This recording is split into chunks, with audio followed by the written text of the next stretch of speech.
Thanks, Paula.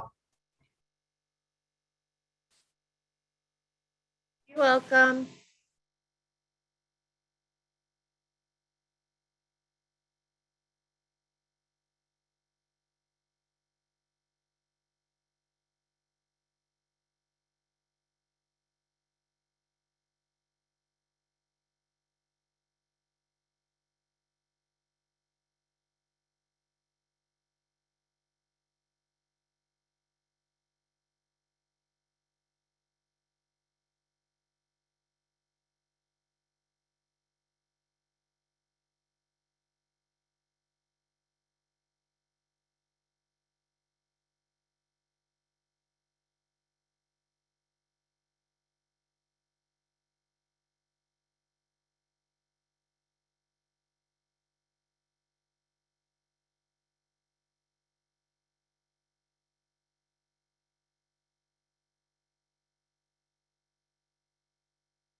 Good evening, everybody.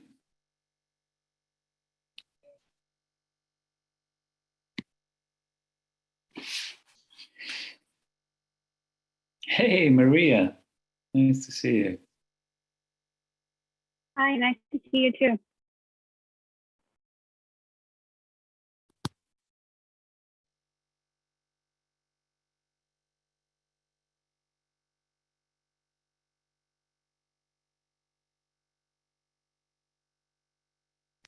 Hi, Alice.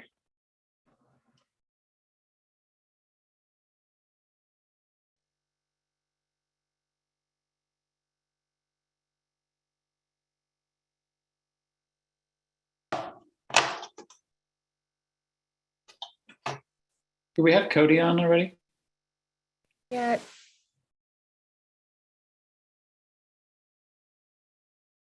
There's a couple, one's a phone number and one's an iPad. Chair Cornett shows up with his name. Got it. Thank you.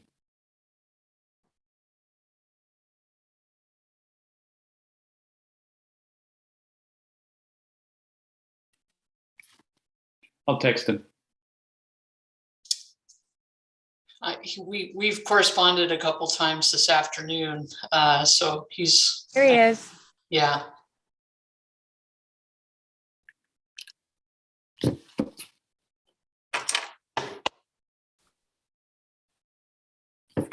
Hey, Cody.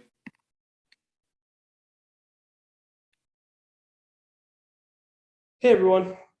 Sorry, I was having some connection issues there. Let's see, 1, 2, 3, 4, 5. Excellent. We have a quorum, thanks to me. Sorry again for my tardiness. Thanks to all of us, I would say, Cody. Yeah, indeed. Yeah, thanks to all of us. Yeah. Chair, we heard from Linda Miller this afternoon that she won't be making it today, so she'll be absent. Okay. In that case, let's get this rolling.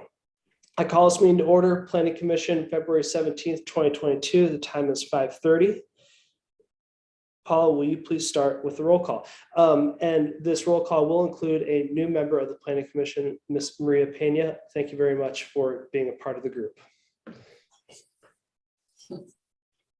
Carly Aparicio, Here. Cody Cornett, Here. Ellen Easling, Here. Philip Mosher, Yep. Linda Miller is absent, Maria Pena, Here. and Mark Popoff. Mark, are you muted?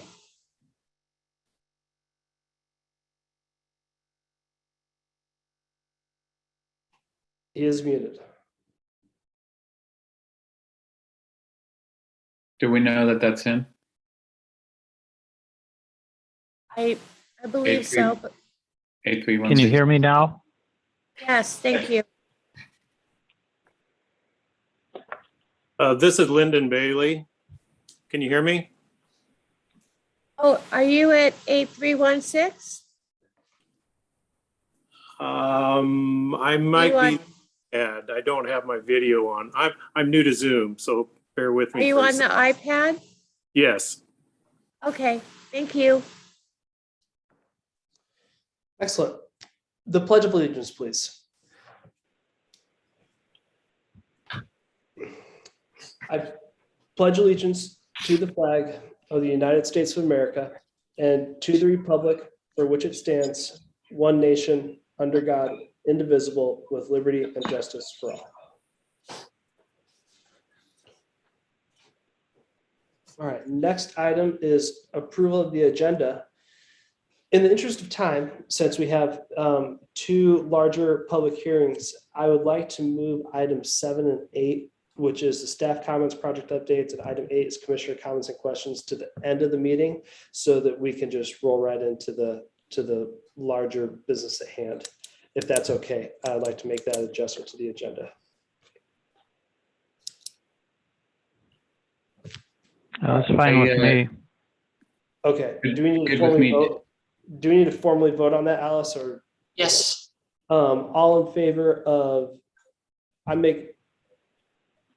all in favor to approve the agenda with moving items 7 and 8 to the end of the meeting, raise your right hand and say aye. Aye. Aye. Aye. That has been completed, right, Alice? Over Mhm. there. Next item is approval of the minutes from the January 20th meeting. Would anyone care to make a motion to approve those minutes? Can I just interject? I have something I need to go to at 7, so I need to duck out just before 7. Okay, we will do our absolute best to get through the most important stuff then. Chair Cornett, Yes. you took a vote for approval of the change to the agenda, but I actually need someone to move to approve the agenda and then second it. Did I miss that? Hi, No. Paula, it's Jonathan. Can you hear me? Can you hear me, Yes. Paula? Yeah, Yes. I believe the chair moved to approve the agenda with the modifications as he described. I think we're okay. Okay, but the second? I believe maybe there wasn't a second. I will second that to Thank approve you. the. Okay, all good then? Yes, thank you. Next is the approval of the minutes from the January 20th meeting. May I please have a motion to approve those minutes?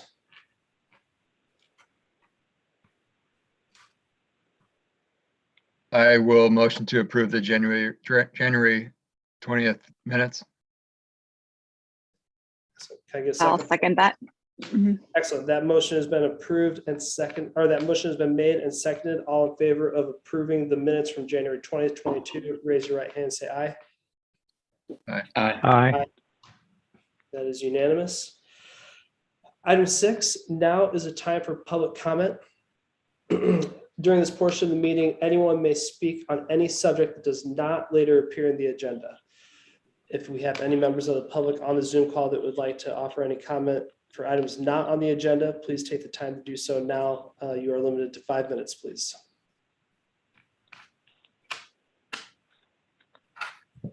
I don't think we have any other outstanding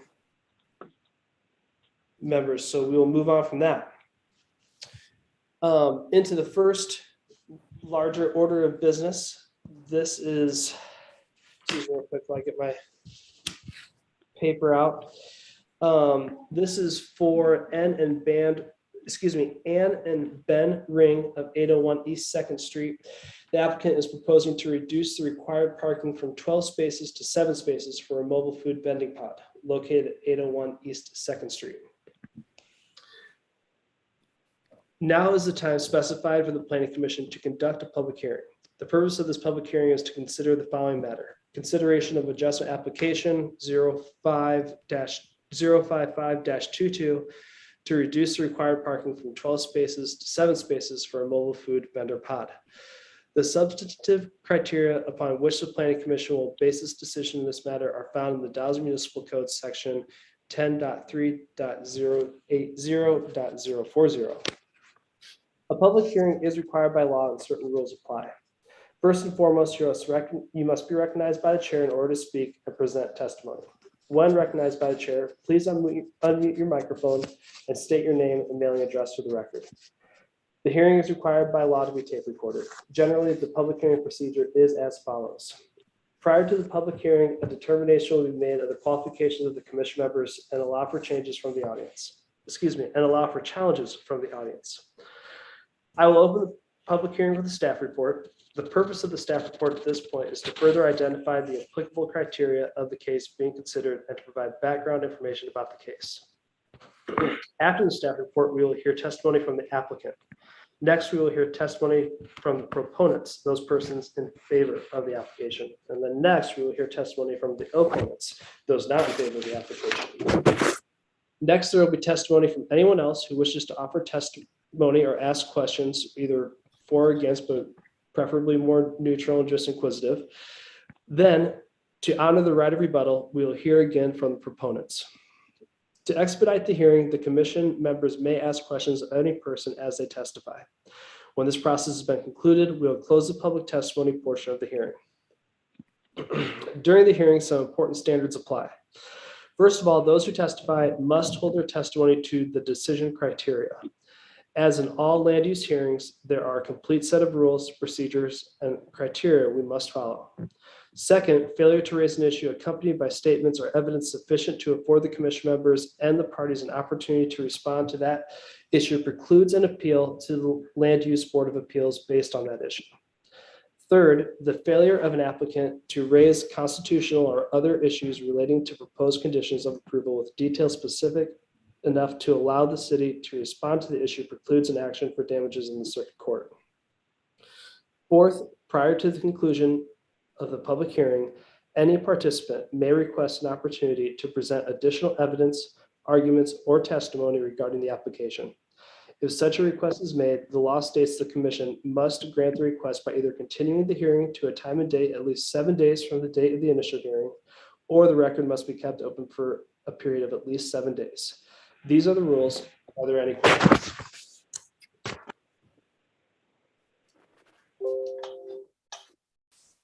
Have any members of the commission had any ex parte contacts, conflicts of interest, or bias which would prevent you from rendering an impartial decision on this matter? I'll just go around the screen here and go. Carly, or excuse me, Commissioner Aparicio, have you? I have. So I am the board chair of Wonderworks Children's Museum, which is on 206 Madison, so a block from this site. And the applicants and I had a conversation about using Wonderworks parking lot as alternative parking to meet their planning commission requirements. The conversation didn't go much further beyond us seeing if parking would work to meet their qualifications. But that was the extent of the conversation. I feel that I can move forward and make a decision without a major conflict of interest. Okay, great, thank you. Commissioner Easling, how about you? No, I have not. Okay. Commissioner Masher, I have not. Commissioner Pena, Nope. okay. Commissioner Popoff? No.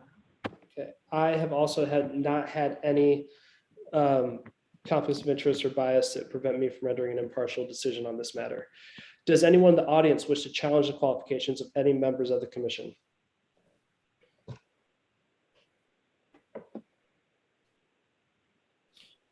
Okay, the public hearing is now open. May we have the staff report, please?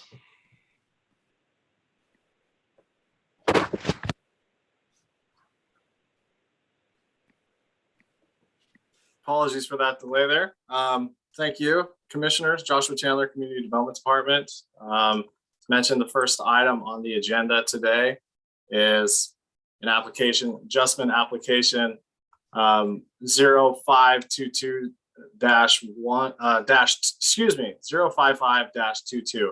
If I can share my screen with everybody. Sorry, it's having a little bit of a issue here. All right, can everybody see that? Yes. All right, so one moment here. All right, so the applicants, Ben and Ann Ring, the subject property is 801 East 2nd Street. This is zoned central business commercial. The applicants are requesting approval to reduce the minimum off-street parking requirements of a proposed mobile food vendor pod at 801 East 2nd Street from 12. Yeah. Would you be able to, we're seeing your slides super small. They're not legible. Would you be able to go into presenter mode on your slide presentation? Yeah, sorry about that. How about that? Yeah, that's it. Okay, and sorry, switching back and forth here. Yeah, perfect. No, this is great. Just a real quick clarification question. Is this the smoke ring business, or which cart is this? It is. Yeah, the one okay, cart great. that is currently out there is the Smoke Ring Barbecue. Yeah. Okay, perfect. Thank you. And thank you for that. If approved with this adjustment application, staff will proceed with the site plan review for the development of the overall site. So the first step was getting a reduction in required parking. This is the subject property. It's located on East 2nd and Monroe Streets. It's backed up by the railroad right-of-way, and it abuts a concrete wall of a neighboring business to the east. This is a proposal, the site plan that was submitted in December 2021. The applicants own and operate one cart currently on the site. They've been doing so since 2019, and they've been doing so under a transient merchant license as well as a mobile food vendor license. Since the operation began, the city was transitioning into the new mobile food vendor license process, which is a tiered approach to regulating mobile food vendors in town. And for those that are permanent facilities, such as a mobile food vendor pod, they're considered type 3s and are reviewed through the site plan review process. So to take a look at the site, these are the carts that are being proposed, some outdoor seating, as well as the parking lot in the rear.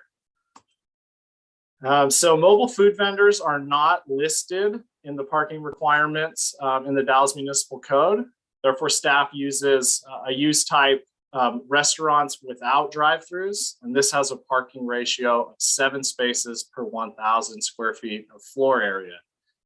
This use type, when calculating this use type, the use is all the mobile food vendors as well as all outdoor seating. So for this proposal, there's 1,579 square feet, or translated into 12 required parking spaces.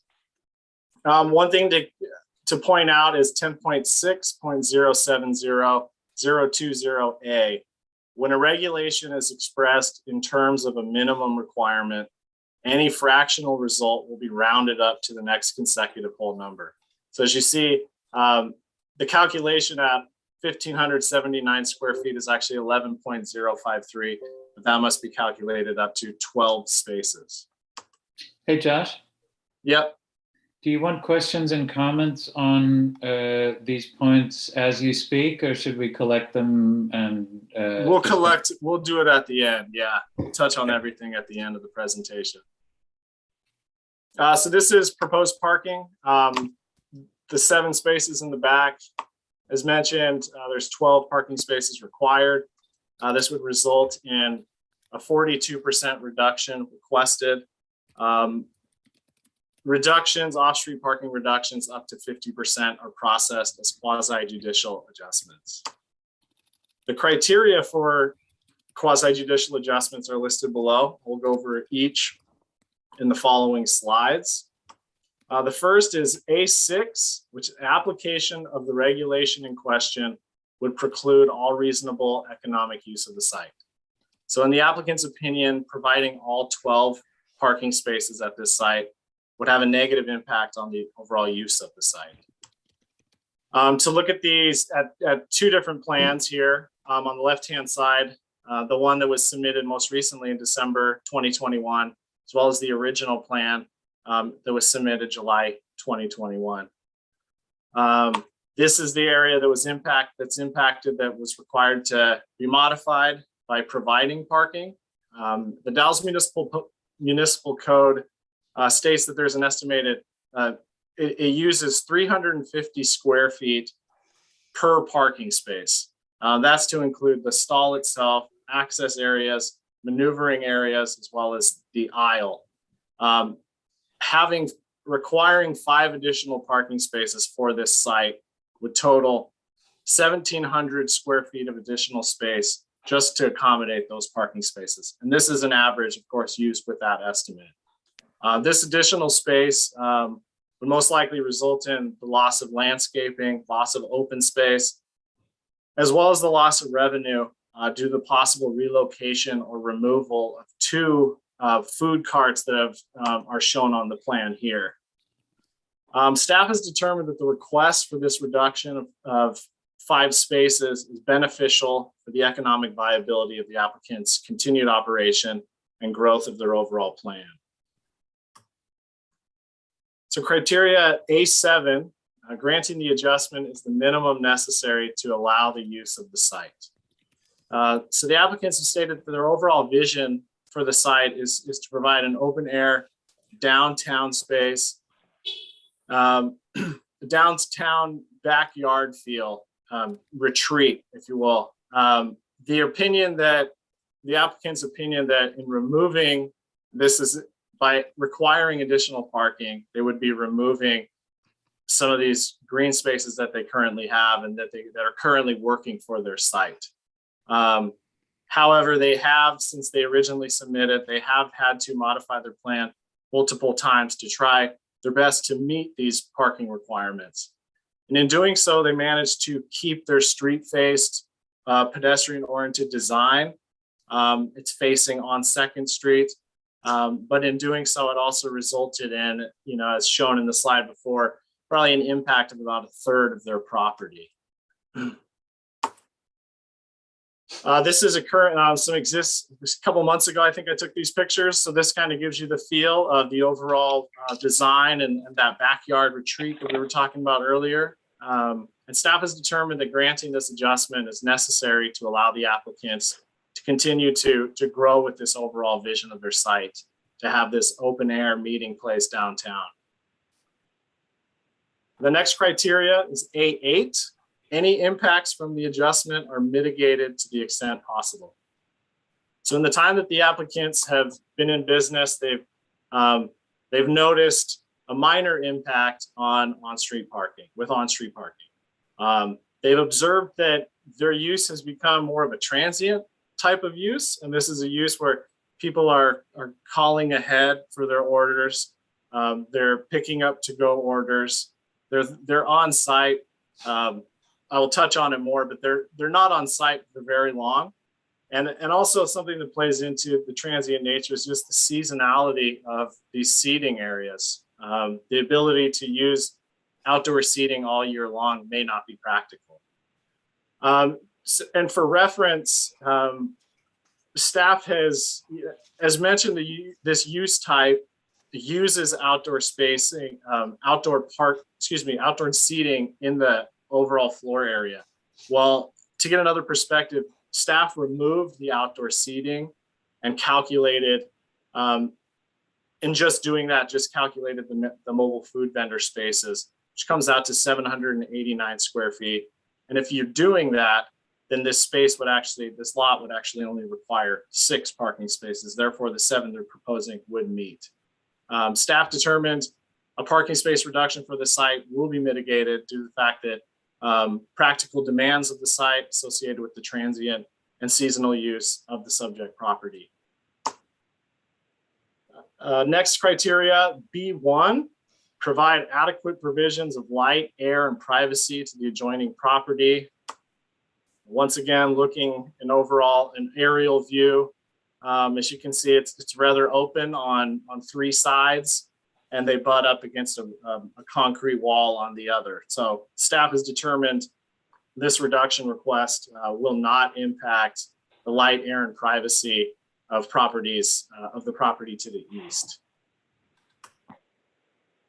The next criteria, B2, to provide for accessibility, including emergency vehicles per city standards.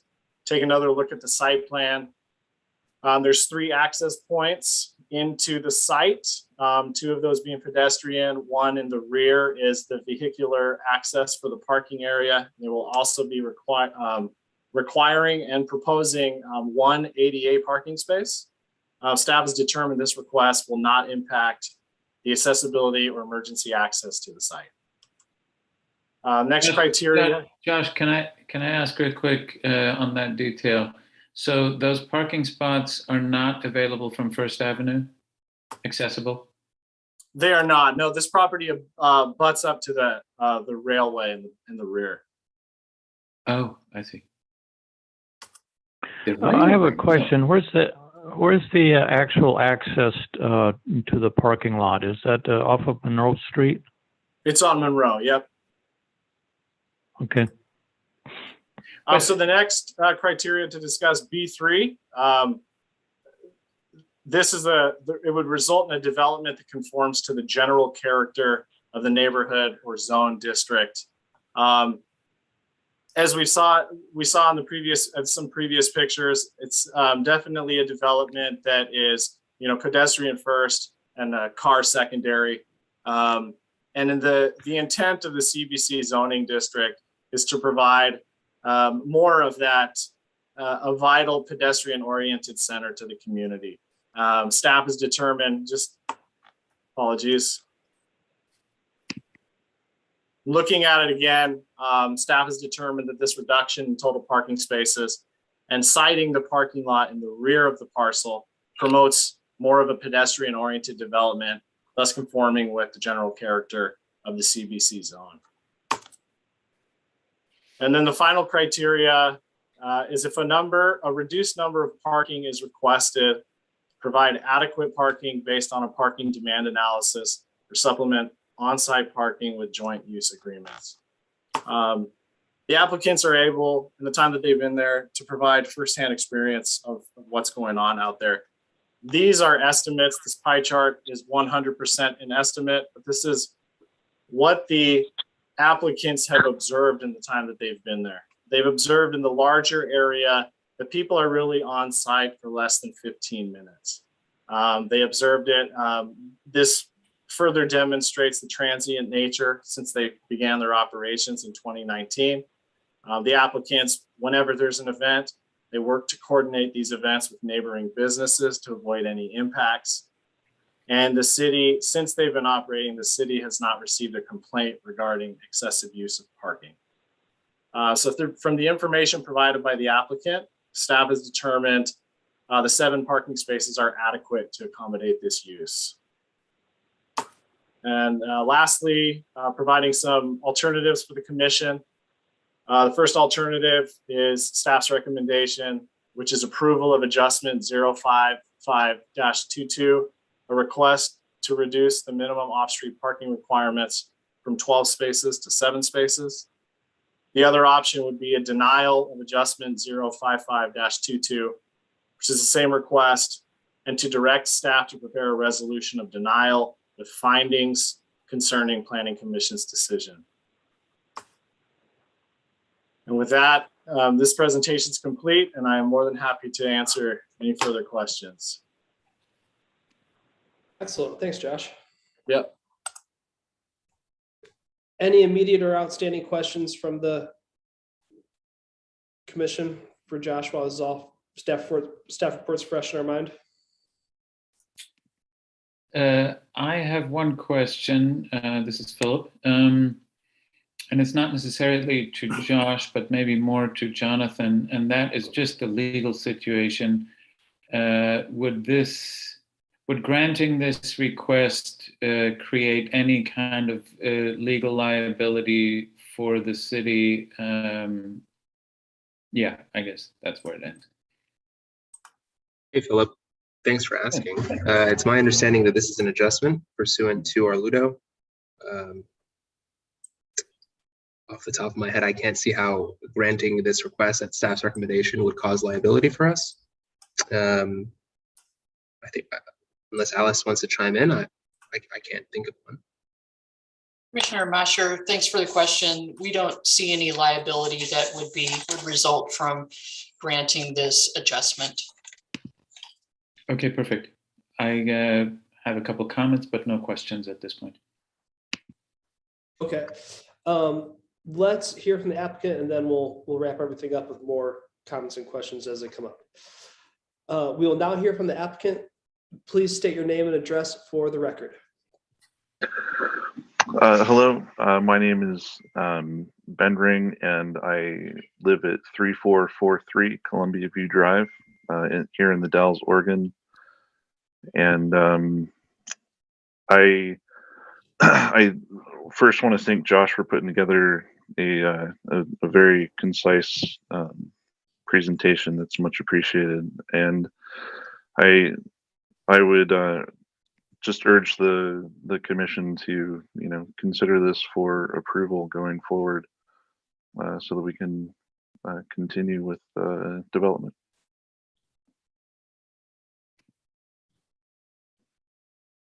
Excellent. Thank you, Ben. Does anyone have any specific questions directly to Ben?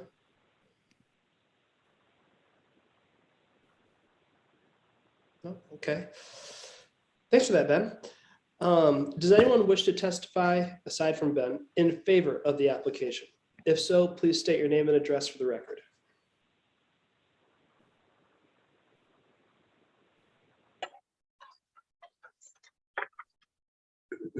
Okay.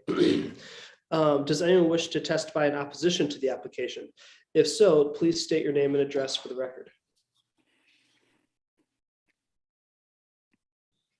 Eric Gore, 2126 East 16th Street, Cadals. I am against it. Eric, are we talking about, we received some of your public or some of your comments and write-ins for the Whitman project on West 16th, but we're talking about the mobile vendor application. Is that what you're referring to? Oh, no, I apologize. I thought that I kind of came into the meeting late, so I guess I apologize. Is that next? That is next. That is correct. And we'll be there soon. Oh, okay. Thank you. You bet. Okay, no other opposition. Does anyone wish to testify that it is not in favor or opposition or that would like to ask questions? Please state your name and address for the record. Sorry.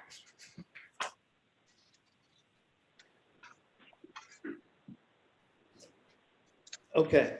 Now for the commissioners, do commissioners feel they have enough information to make a decision? Philip, if you have, or Commissioner Masher, if you have questions or comments that you think would result in a answer or something like that from either the staff or from the applicant, let us know now. Otherwise, it'll just be within the deliberations and we can close the public hearing first. No, I can wait for the deliberations. Thank you. Okay. I feel okay with the information provided. Is the commission ready for deliberations? Yeah. Excellent. Well, I'm fine. Excellent.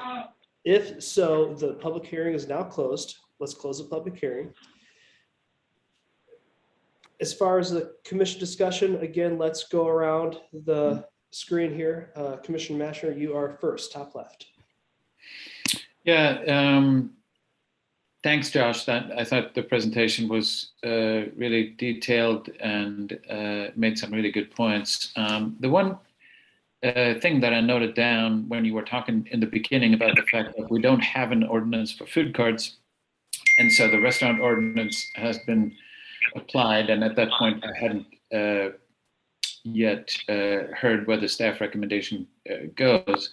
So the note that I made to myself is that you know, if the recommendation would have been against the variance, it would have felt like it's unfair to punish a business, a food cart business, for the lack of ordinance that the city has.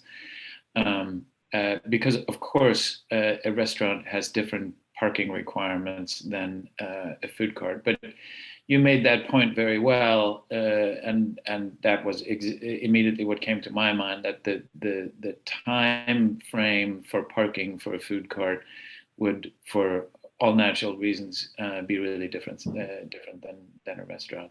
So that was the only kind of detailed point there.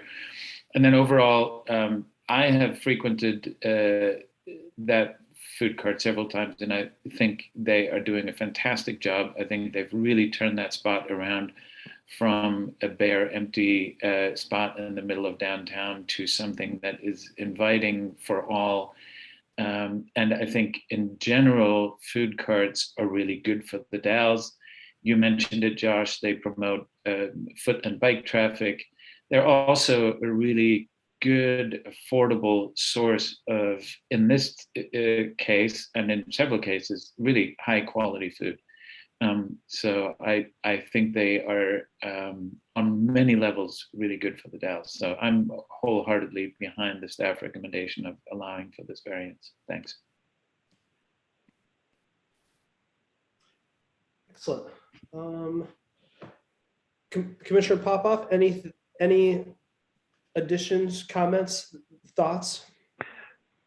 Since this is in the downtown area, I was under the impression that businesses weren't required to provide off-street parking. Is this different for restaurants?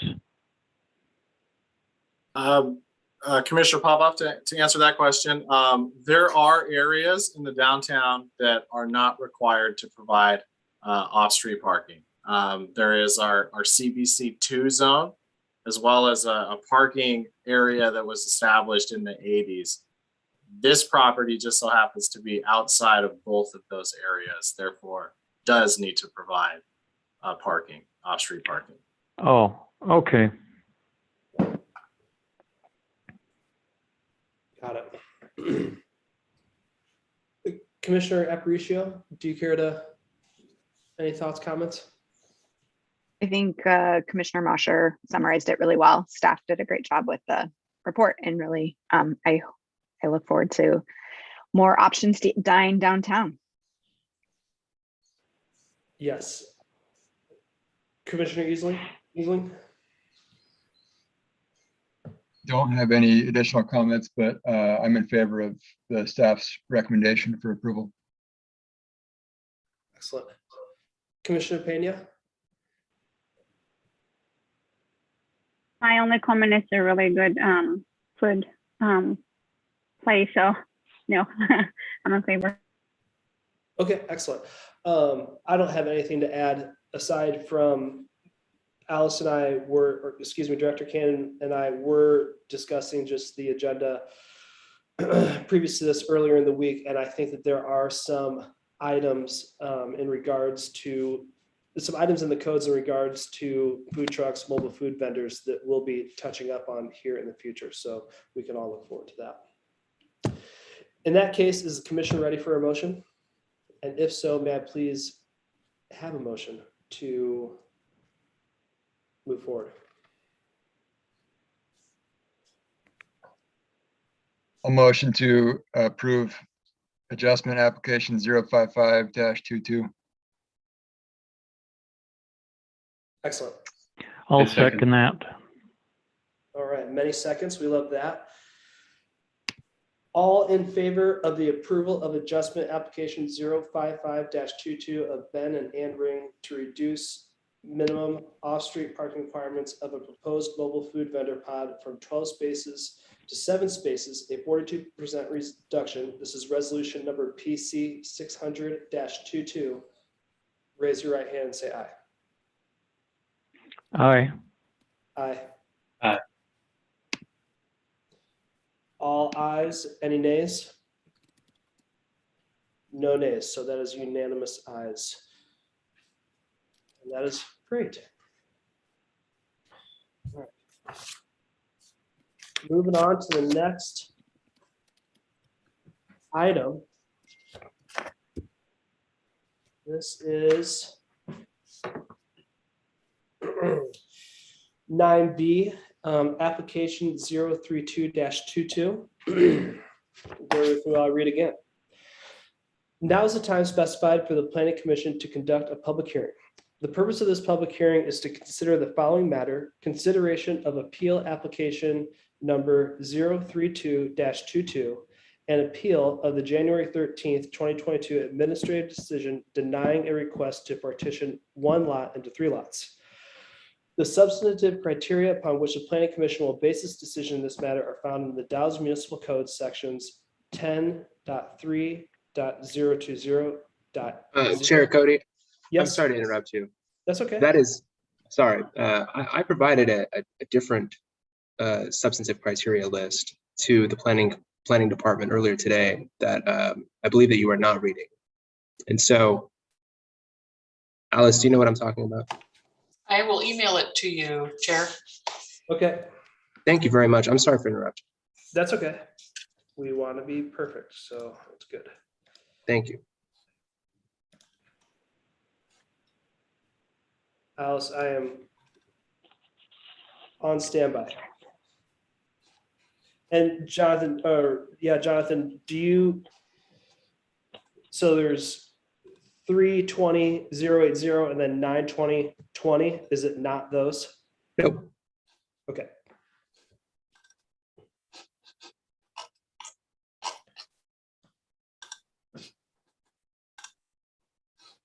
Okay.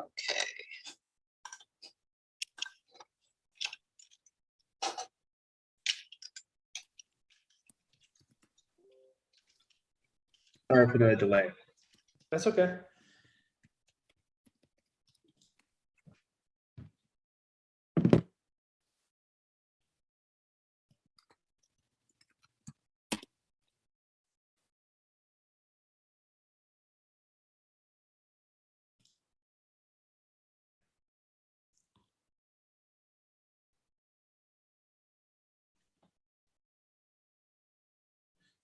would it be faster and easier to just tell me what they are?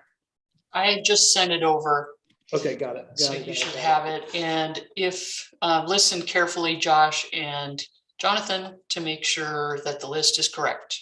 It should be fine. I'll know right away. Excuse me. Maybe you Okay. should read from the beginning, just for the sake of making sure Yes. that we get it right. Yep, sure, no problem. Now is the time specified for the planning commission to conduct a public hearing. The purpose of this public hearing is to consider the following matter. Consideration of appeal application number 032-22 and appeal of the January 13, 2022 administrative decision denying a request to partition one lot into 3 lots. The substantive criteria upon which the planning commission will base its decision in this matter are found in the Dallas Municipal Code's Land Use and Development Ordinances, Articles 3.010. Off to a good start, Jonathan. 3.020, 5.010, 9.020, and 9.030. A public hearing is required by law and certain rules apply. First and foremost, you must be recognized by the chair in order to speak and present testimony. When recognized by the chair, please unmute your microphone and state your name and mailing address for the record. The hearing is required by law to be tape recorded. Generally, the public hearing procedure is as follows. Prior to the public hearing, a determination will be made of the qualifications of the commission members and allow for challenges from the audience. I will open the public hearing with a staff report. The purpose of the staff report at this point is to further identify the applicable criteria of the case being considered and to provide background information about the case. After the staff report, we will hear testimony from the applicant. Next, we will hear testimony from the proponents, those persons in favor of the application. Next, there will be testimony from the opponents, those not in favor of the application. Next, there will be testimony from anyone else who wishes to offer testimony or ask questions. Then, to honor the right of rebuttal, we will again hear from the proponents. To expedite the hearing, the commission members may ask any questions of any person as they testify. When this process has been concluded, we will close the public testimony portion of the hearing. During the hearing, some important standards apply. First of all, those who testify must hold their testimony to the decision criteria. As in all land use hearings, there are a complete set of rules, procedures, and criteria you must follow. Please limit your testimony to 3 minutes. Second, failure to raise an issue accompanied by statements or evidence sufficient to afford the commission members and the parties an opportunity to respond to that issue precludes an appeal to the Land Use Board of Appeals based on that issue. Third, the failure of an applicant to raise constitutional or other issues relating to proposed conditions of approval with details specific enough to allow the city to respond to the issue precludes an action for damages in the circuit court. Fourth, prior to the conclusion of the public hearing, any participant may request an opportunity to present additional evidence, arguments, or testimony regarding the application. If such a request is made, the law states the commission must grant the request by either continuing the hearing to a time and date at least 7 days from the date of the initial hearing, or the record must be kept open for a period of at least 7 days. These are the rules. Are there any questions? Okay, no questions. Have any members of the commission had any ex parte contacts, conflicts of interest, or bias which prevent you from rendering an impartial decision on this matter? Commissioner Masher, you are on the top left of my screen, so please go first.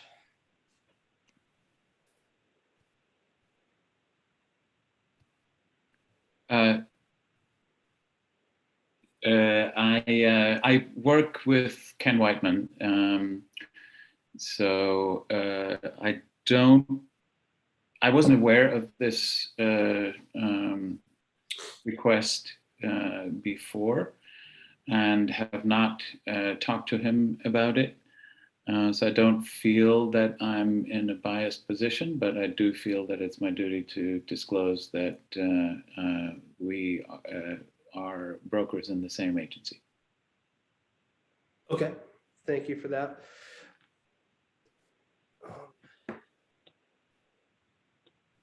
Commissioner Popoff, would you care to go next, please? No, I haven't had any contact with the people. Okay. Commissioner Aparicio? I've had no contact with the applicant about this referral. Okay. Commissioner Pena? Nope, I have not had any contact with people. Okay. I am also a realtor. We all work in the same business, but I have not had any contact with the applicant or anyone about this property for that matter. So I feel like I can also render an impartial view, but important to be disclosed as well. Sorry, going back. Okay. Does anyone in the audience wish to challenge the qualifications of any members of the commission?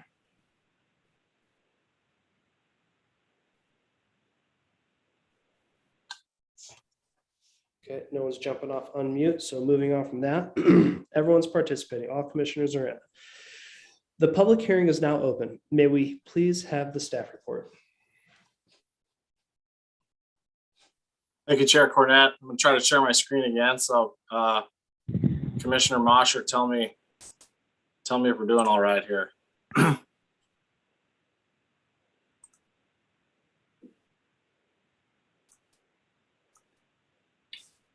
So far, we're doing pretty miserable. Okay. Yay! So You're good. the next item on the agenda, appeal number 032-22. This is of the appeal of minor partition number 401-21. The appellant is Kenneth Whiteman. The property address is 2206 East 16th Street. This is zoned low density residential. This gives an idea of where the property is located. On the rear of the property is Thompson Track. It abuts East 16th Street to the north. So the proposal is a partition of an 18,656 square foot parcel into 3 parcels. The size is 7,900 square feet and 2 parcels of 5,378 square feet. So for project timeline, the minor partition number 401-21 was deemed complete November 29th, 2021, and staff's decision for denial was occurred on January 13th, 2022. For the appeal 032-22, the appeal was filed by the appellant January 24th, 2022. The notice of appeal was sent to property owners within 300 feet on February 3rd. This planning commission hearing tonight is February 17th, and the 120-day deadline for land use applications for the state of Oregon is March 29th. So during the 14-day comment period of minor partition 401, 4 comments were received in opposition. Concerns with density, fire access, substandard road conditions, and parking conditions. All of these comments have been attached to your staff report. In addition, when we noticed appeal 032-22, 4 comments have been received as of February 16th, yesterday. And each of these would be included in the record. 2 by a Sally Torgerson, 1 by an Eric Gore, and then another by Dean Mazoff. Those are also included on the website. We posted those, I think, just around 5:30 today. And something to keep in mind is staff's decision is based on applicable criteria of the Dallas Municipal Code. Comments have no impact on staff's decision. Review criteria that you see throughout, or the determinations of each criteria that you'll see throughout are listed here. Criterion met, criterion not applicable, criterion that could be met with conditions, and criterion that's not met. Those criterion that are met will not be discussed tonight. Criterion that are not applicable, only the relevant criteria raised by the appellant will be discussed. Criteria that could be met with conditions. These are criteria that would be applied to the application if the application were to be approved. But the basis of our conversation tonight and the basis of the staff report is based on those criterion that are not met. The criteria not met are listed below, finding number 9, finding number 11, and finding number 21, and each of their associated code sections are listed beside them. A thing to keep in mind, an application may not be approved if criteria are not met. So the first criteria not met, finding number 9, this is a purpose statement of the low density residential zone.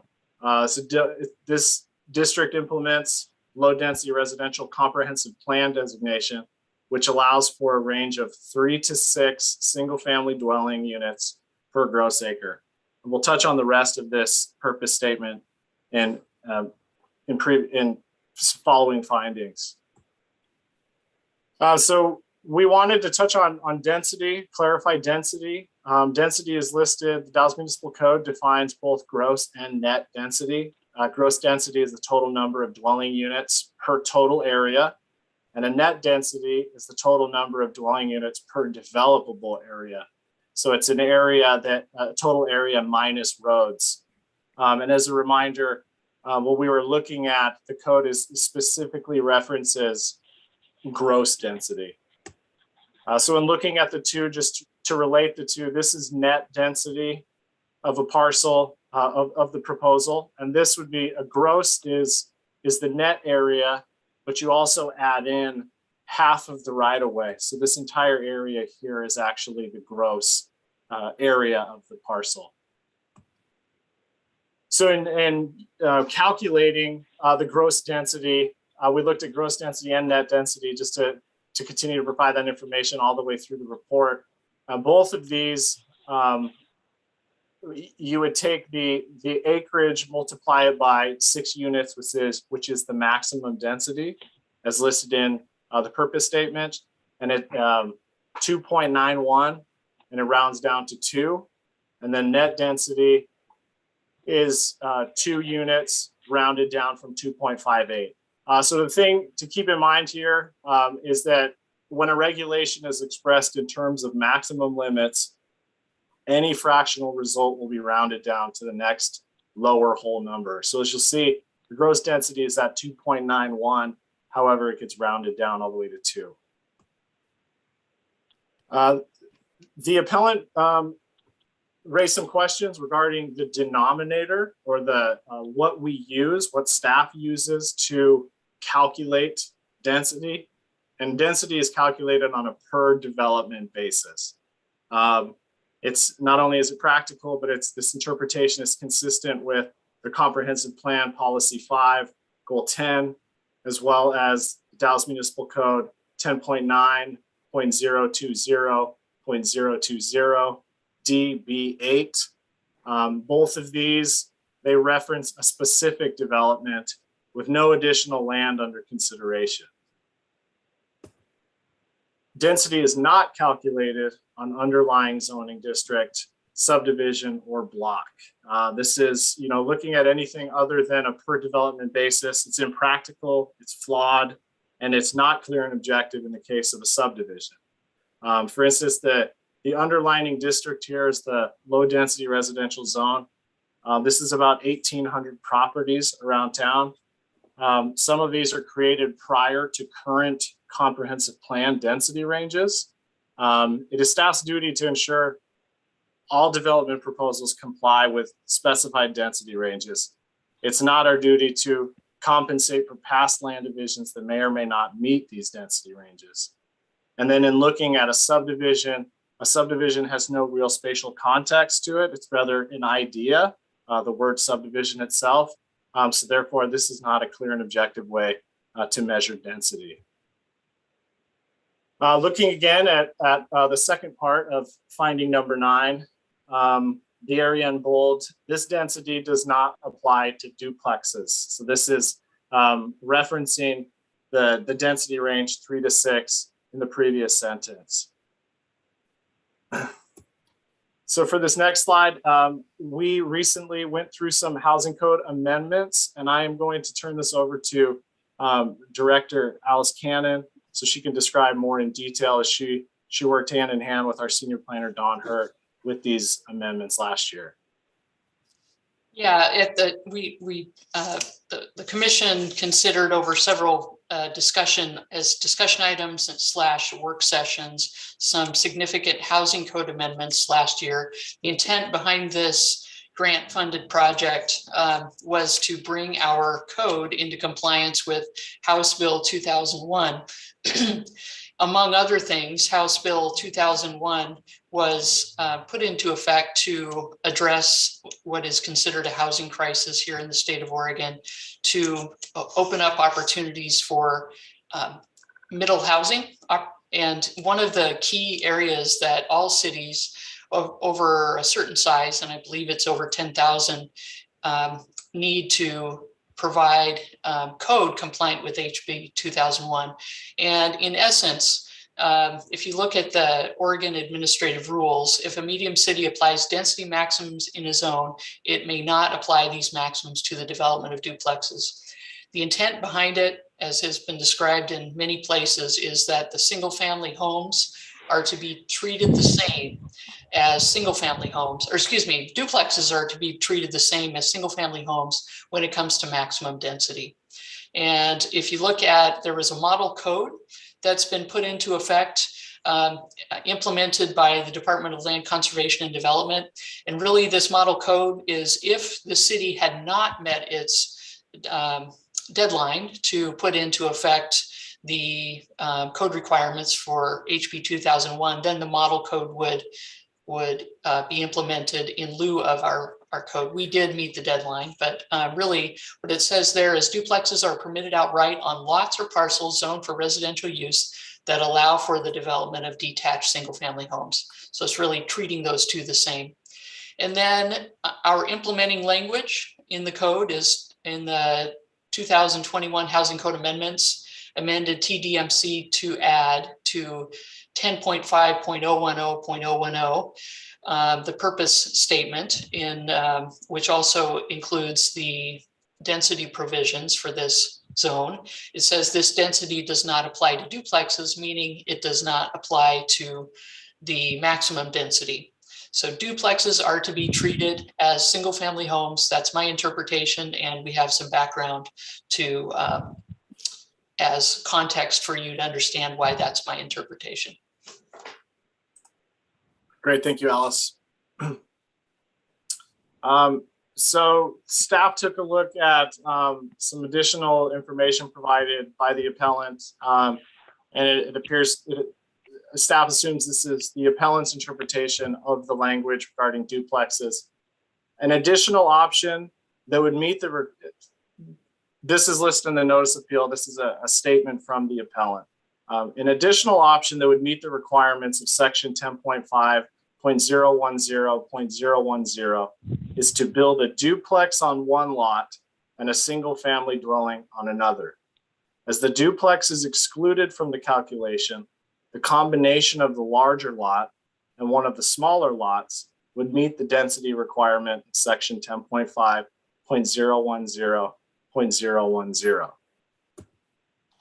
So ultimately, staff assumes that the appellant is referring to a duplex equaling 0 units, when in fact, the Dallas Municipal Code and Oregon law interprets duplex to mean, treats duplex as a 1 unit similar to a single family dwelling.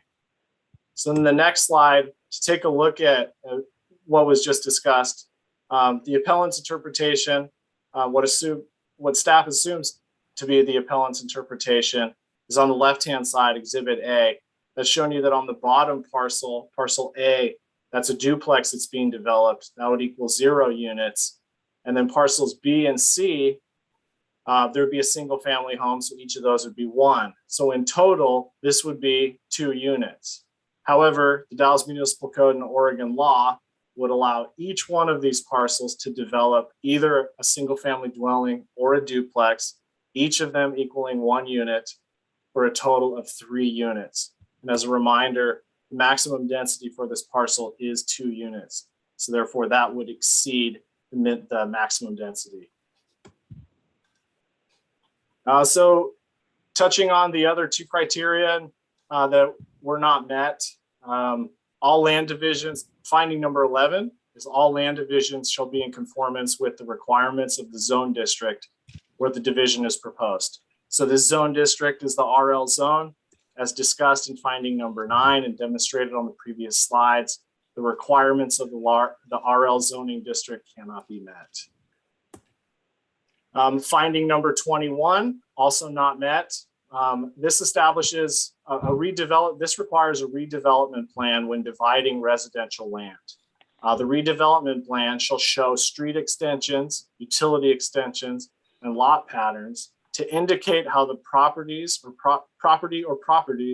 may be further developed to 70% of maximum comprehensive plan density for the particular zone district. As discussed in finding number 9 in the previous slides, the proposed land division exceeds maximum comp plan density, therefore it does not meet. Another criterion that we addressed, although not applicable, the appellant did raise this in the notice of appeal, therefore staff wanted to address it. So this is a section from the code that the appellant believed may be an avenue to approve this application, where open space is reserved on a separate tract of land. Permitted density from that open space tract may be transferred to buildable portions of the site to allow for small lot, single family, and townhouse lots through the subdivision process, provided that the overall project density does not exceed 6 dwelling units per gross acre. Ultimately, yes, this section references density, but the reference is rather for a transfer of density amongst multiple parcels. So a density transfer, and you can do that during the subdivision process. This section was not included in staff's decision to deny the appeal, to deny the original partition for 3 main points. Of the sizes of lots that were proposed, all of them met the RL zone limits, minimums. So therefore no lot size adjustments were necessary nor requested by the appellant. The appellant proposes a land division on only 1 parcel of land. No additional tracts of land were referenced with the application or discussed with staff prior to the submission of the notice of appeal. So therefore, there was no other tract of land in which to initiate a density transfer.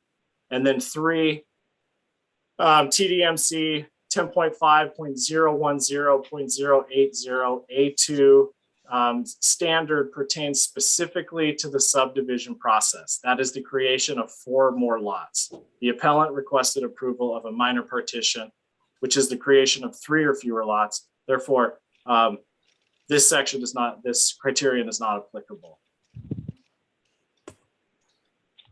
So staff has outlined 2 alternatives for the commission to consider. Number 1, staff's recommendation. The Planning Commission moved to adopt resolution 601A-22, denying the appeal and affirming staff's denial of minor partition number 401-21, based upon the findings of fact and conclusions of law set forth in the agenda staff report. The other option is, if the Planning Commission desires to grant the appeal, move to direct staff to adopt resolution 601B-22, which would grant the appeal and overturn staff's decision. The Planning Commission would need to identify the specific criteria concerning this decision. In the event resolution 601B-22 is adopted, all conditions of approval included within must be met.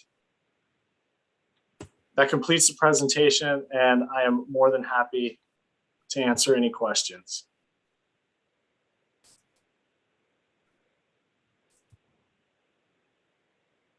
Thanks, Josh. Do the commissioners just have any quick questions, just to make any quick clarifications on the staff report that maybe seem fuzzy or just clarification? Okay. We will now hear from the applicant. Please state your name and address for the record. Hi, I'm Ken Whiteman, and I live at 2 Montello in Hood River, Oregon.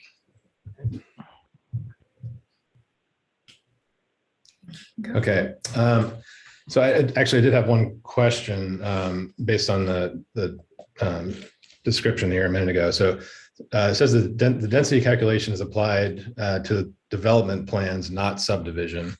Can you clarify that? I want to understand what defines a development plan. I guess I don't understand that. Yeah, so the proposal at hand is the partition itself. So that is what's being proposed. So we would look at any parcel, in this case, just one parcel. We would look at any parcel that's included in the overall plan.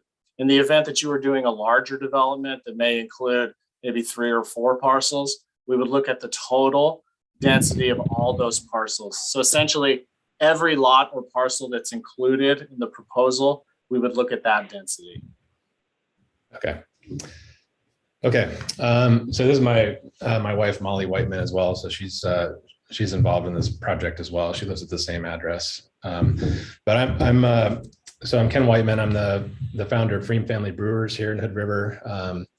And we've, over the course of the last 10 years, employed hundreds of people throughout the gorge, including the Dalles. Affordable housing has been a big issue for us in trying to get housing for our staff. And so when I stepped back from Freem last year, it was to focus on affordable housing in the gorge. And this is the first project I've started. Yeah, and I've been a realtor for 10 years or a little bit more. And I raised my 2 kids in the Dalles and lived on 14th Street. I sold many people their homes on 16th Street. So I know this neighborhood very well. And I recognized it as a great place to have a vision of affordable housing because of the nature of the lot itself, which requires, I think, a special consideration given the nature of it and the overall feel of the neighborhood. So. Okay, so just to get started here. So the application, the goal of this property purchase and the application that we submitted was to develop 2 small, roughly 1,000 square foot modern high efficiency homes with the goal to keep them in the $400,000 range, which is something that's really lacking in the Dalles. So we identified this lot as a prime candidate for that project. The lot itself is naturally graded into 3 tiers. If anybody's ever been out to the lot, you would see that it's really designed for 3 homes. There are also old growth trees on both of those tiers that would need to be taken down if it were done in 2 lots. And so we saw it as a perfect way to kind of tuck a couple of houses into a natural setting without affecting the look and feel of the neighborhood. So, at Freem, I worked very closely with city planning in Hood River and Cascade Lock. So I knew it was important to communicate and work closely with planning right out of the gate. And so that's exactly what we did. Before purchasing the property, we reached out to Caitlin. We called the planning department. Caitlin was the one that helped us. So we explained exactly what we were intending to do. And she brought up the GIS map, examined the existing structures and assessed what we were trying to do.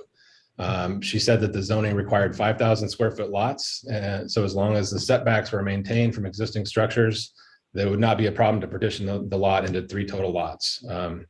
She also recommended that I reach out to the fire chief, which I did. He also communicated it would be possible from a fire access perspective. So then we reached out to Ben Basita from Tennyson Engineering, who determined that each lot was over the required 5,000 square feet.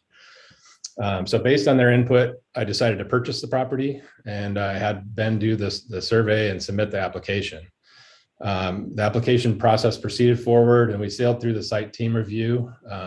Caitlin informed me that they just needed to do the open comment period, but it was expected to go through without any issues. So we were all extremely surprised when Caitlin sent out a notification saying that the application was set to be denied. The denial was based on the code that we just talked about a second ago, but it was something that had never been discussed or raised in any of our interactions with the city. Ben Basida, who's been a surveyor in the Dalles for over 28 years, has processed hundreds of applications in the Dalles, has never even heard of it. We asked the city as part of this appeal process to go back and look for all the applications that have been denied based on this criteria. And they went back 10 years and they were unable to find a single partition that was denied based on this. In fact, you'll also see in the packet a long list of applications that have been approved that are non-conforming with this code. And even Alice herself has acknowledged that those were non-conforming. So this is a new thing. This isn't just a standard, this is the code and this is what it is. It's new to the point where the city planners don't even know about it and the surveyors don't even know about it. So, we're in the middle of a affordable housing crisis in Oregon. So legislators have been busy looking for ways to increase density and lower costs. All across the state, including the Dalles, single family homes can build ADUs up to 800 square feet. In Portland, those ADUs can now be partitioned into their own lots and sold. There are exclusions for duplexes that are designed to increase the density. And that just the overall trend in Oregon is heading that direction. And so even the Dalles is pushing hard for higher densities, not lower densities. And that's why this sudden pivot is such a surprise for everybody. And at a time of greatest need, the city is pushing for lower density, and I think it's heading in the wrong direction. So the neighborhood and the neighbors and concerns. We saw the letters. We actually know several of the people that wrote the letters, and so we were in touch with one of them who had expressed some confusion about the division and how many lots. They thought they were going to have 3 lots up top, and so apparently they had never gotten the map. So we went over and we provided the map to her, and she said that everybody was confused. And so we went around and talked to everybody. And so I think some of the common concerns, it's renters. The primary concerns were around traffic, people parking in the street, a lot of more traffic going through the neighborhood. The potential that 16th Street would be open to through traffic, and also that new homes would be rentals and that people would be coming and going. There's a home across the street that is renting their garage as an ADU and is also renting multiple trailers. There have been drug use. There's been drug use coming and going at all hours of the day and night, and the city hasn't been able to address the issue. So the neighbors are upset, and they don't want to see that trend continue, and they're ready to fight to protect their community. And their anger and frustration is 100% understandable. I think we all would like to see that addressed. And I just want to point out that even if the lot gets divided into 2 lots, one of those or both of them could turn into duplexes. And what Alice was suggesting and enthusiastically was, pushing us towards is building a duplex on that second lot, which in my opinion would destroy the character and the nature of the neighborhood and do exactly what the neighbors don't want, and also doesn't solve the affordable housing crisis that we've all acknowledged. So we basically get it that everyone would like to see no development in the neighborhood. And I'm sure if I lived in the house next door to a lot, I would feel the same way. But at the end of the day, for better or for worse, the property is going to be developed, and it's really just a question of whether it's going to be on 2 lots or 3 lots. And the outcome of this hearing will determine the type of development that happens. So the question that we should all be asking is, what type of development is best for the neighborhood and addresses people's concerns? We believe it's through accessible home ownership, not rentals or duplexes. Some of the comments that were addressed early on about duplexes. My intent was not to say that I wanted to build duplexes. My intent was to show some of the holes in the code and some of the ambiguities that needed to be addressed and some of the questions that we had looking at that. So that was never our intention. I just want to make that 100% clear. So also, let's see. So yeah, there's no duplexes on that street, and we believe that would actually be the wrong thing for the neighborhood. But that said, we could actually build with 2 lots. We could build 2 homes with 2 ADUs. But the ADUs would likely end up as rentals, and the code does not require off-street parking for ADUs. So that would lead to cars parked on the street. Both of those are things that the neighborhood doesn't want. And I also don't think would be good for the neighborhood. So either one of those approaches are allowed on 2 lots, either duplexes or ADUs, and they would result in not 3, but 4 residences in that same amount of space. It would also require regrading of the lots, taking down old growth trees, and creating issues that the neighbors have expressed as major concerns, which are rentals, parking, and traffic. So what makes sense here is to respect the land, respect the trees, and respect the neighbors. We want to develop 2 small homes with on-site parking that are accessible to first-time home buyers and working members of our community. So we believe that would actually add to the character of the neighborhood, not make it worse. And duplexes and ADU would change it for the worse, in our opinion. So next, I want to talk about the process. And that's the real reason why we're here today, in all honesty. We've been involved with the city planning process for over a decade with our roles in the community, with me at Frame and her and real estate. This is by far the most challenging, opaque, and confusing application that we have ever been involved with. When we were notified of the pending denial, we reached out to Alice for clarity and understanding. Ben Basita had numerous questions about how the acreage was to be calculated. So like the presentation we went through just a minute ago, all those questions were questions that we were asking. Ben was asking about how to calculate the density. His calculations were showing that it worked, but the cities weren't. We also had numerous questions about how and when the code was applied, like we talked about with the subdivision process, and these were all questions that we posed, during the process. Alice stated on the call that we were on that she was unable to answer the questions at that time, but that she would research them and get back to us. And so that's understandable. We were fine with that, but we waited a week with no response. And then in the meantime, we talked to Ben and other planning experts who were confused by those issues and had never even heard of the code. So based on their recommendation, we reached out again to Alice and asked her that we have the opportunity to present our questions and concerns to the Planning Commission, which is what we're doing today. So we do appreciate that. But there were a lot of questions and ambiguities that were unaddressed. So she told us that she wanted to answer our other questions first and just to hold tight. And so instead of answering those other questions, she called me and she said that she had formally denied our application. There were never any answers to the questions. She also never responded to our request to raise the issue to the Planning Commission. So now, only now, after paying $700 to appeal the decision, did she actually set out to answer our questions at all? Now the answers are part of a 40-page packet created not by her, but by the city attorney. And that tries to retroactively justify the decision that appears to have been made without finding the answers to our questions first. Who knows how many hours that took and what it cost the city. But not only that, the effort that was put into it has not made the process more clear. It's actually no more clear than it was to begin with. So this process has been handled extremely unprofessionally. It has wasted the time and resources of the city as well as ours. I think it should be embarrassing to the city, no matter what the decision out of this process is. The city should make sure that this type of thing never happens again. I've been through many planning decisions in the past, and I've never seen anything even remotely like this. We acted in good faith from the beginning. We worked closely with the city from day one, and we were told all along that we were in compliance. Then at the last minute to pivot and shoot it down with no communication or openness is disappointing, to say the least.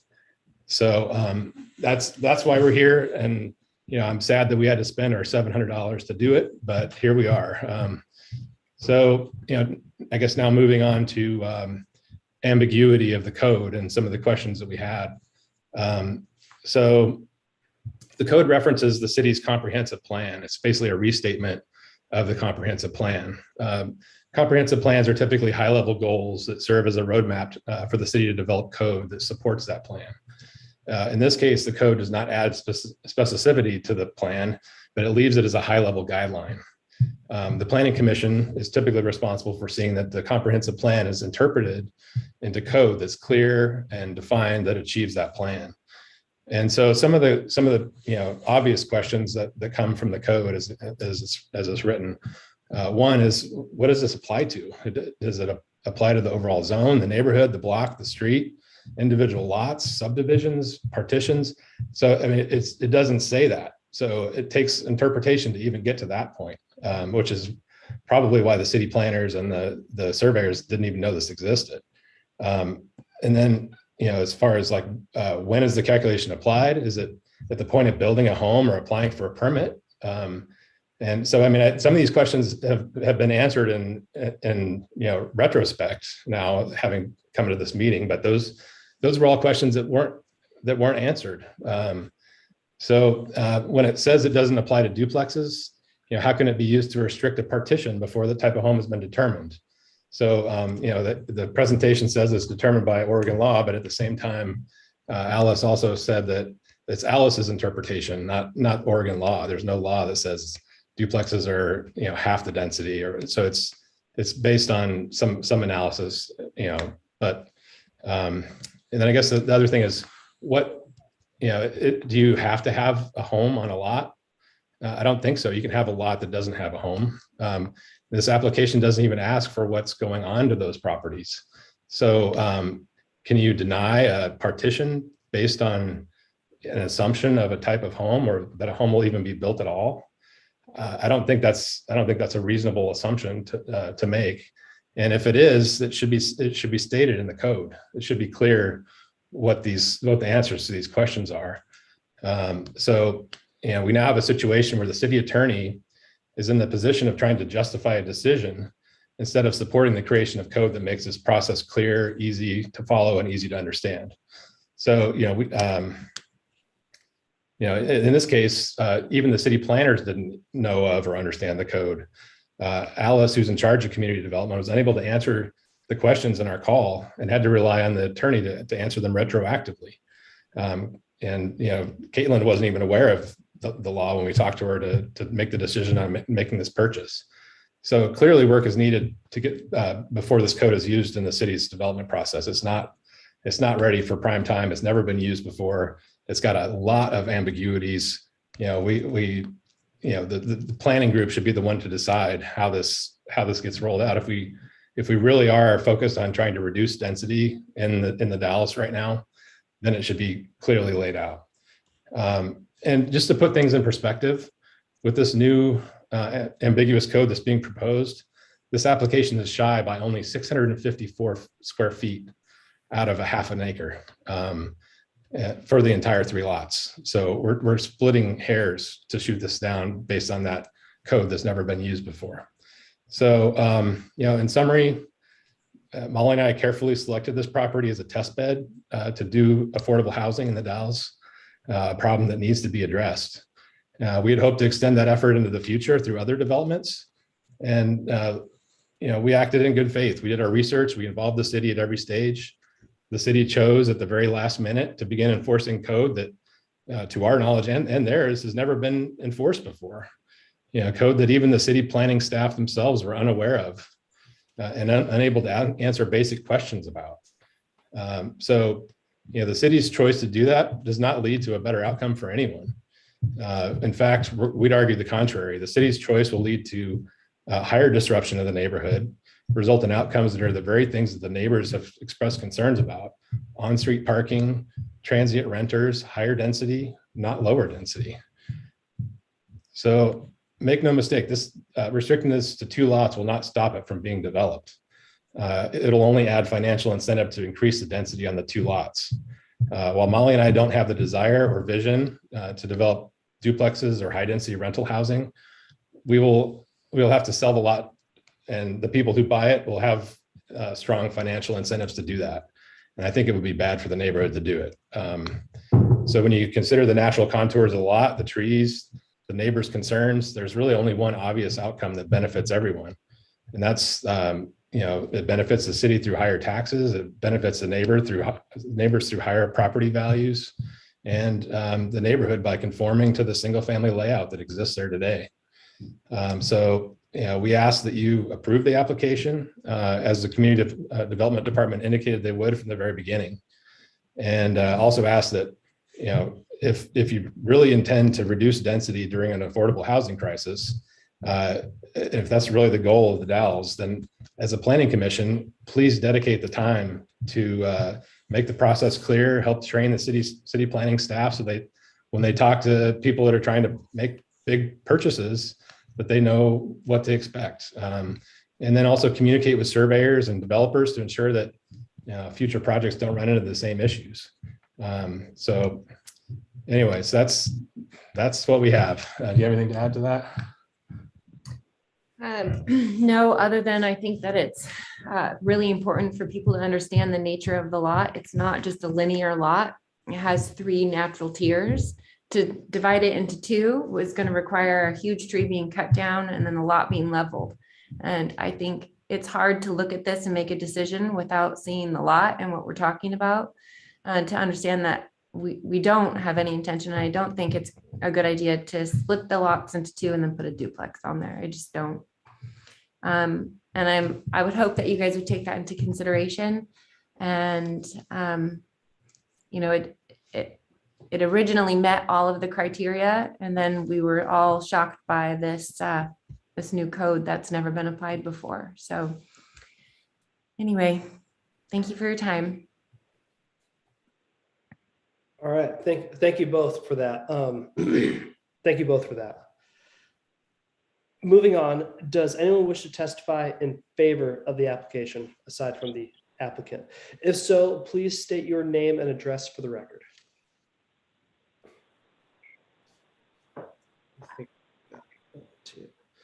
Okay.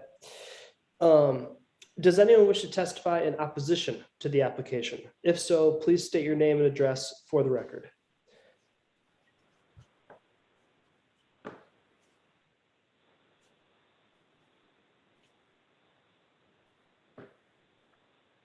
You can just. Yeah, this is Lyndon Bailey.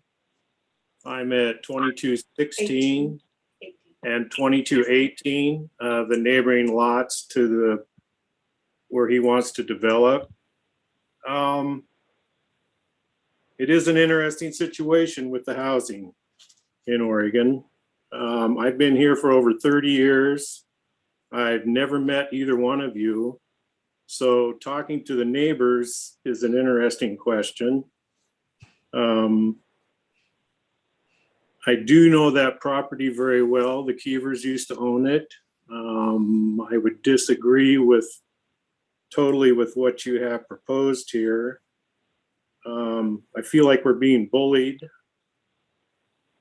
into this situation, and I don't think bad mouthing the planning department is a good way to go about it. Okay. I would be very interested in sitting down and talking to you about this. But at this point,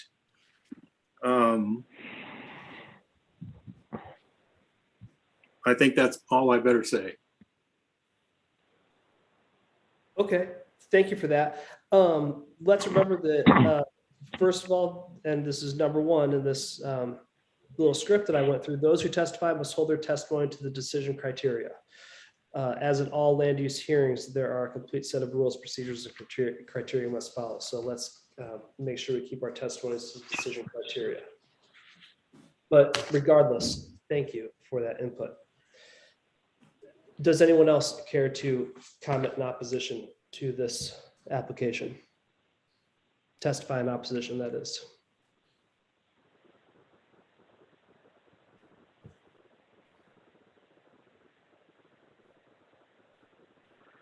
Yeah, my name is Eric Gore. Address is 2126 East 16th. I'm on the other side of the property next to Lyndon Bailey.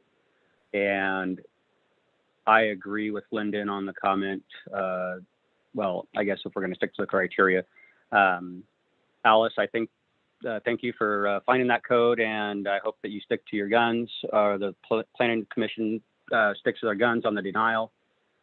This is just, it's too tight of an area to develop You're talking about taking down trees in a natural tier of the property. It's too tight to do what you guys want to do. I appreciate that you're trying to increase the housing, but this is just an unacceptable want, I believe, at this point. I think that's all I'm going to say. Thank you. All right, thank you. Does anyone else wish to testify that is not in favor or opposition, or that would like to ask questions? I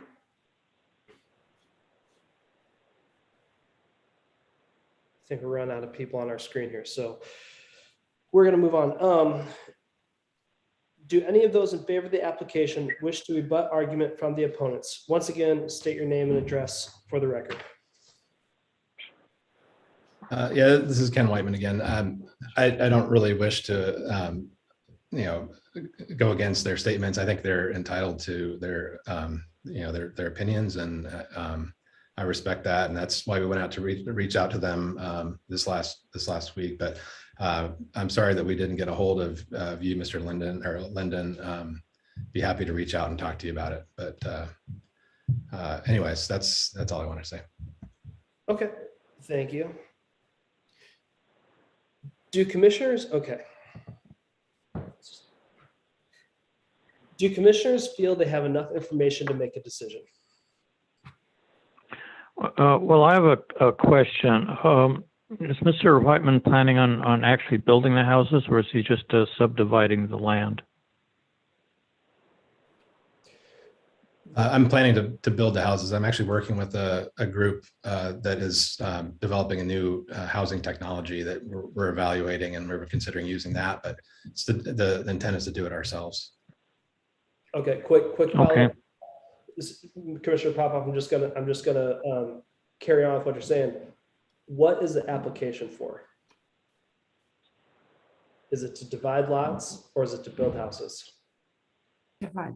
The application is to divide lots, and that's actually out of procedural necessity, because you're actually not allowed to submit a building permit or any development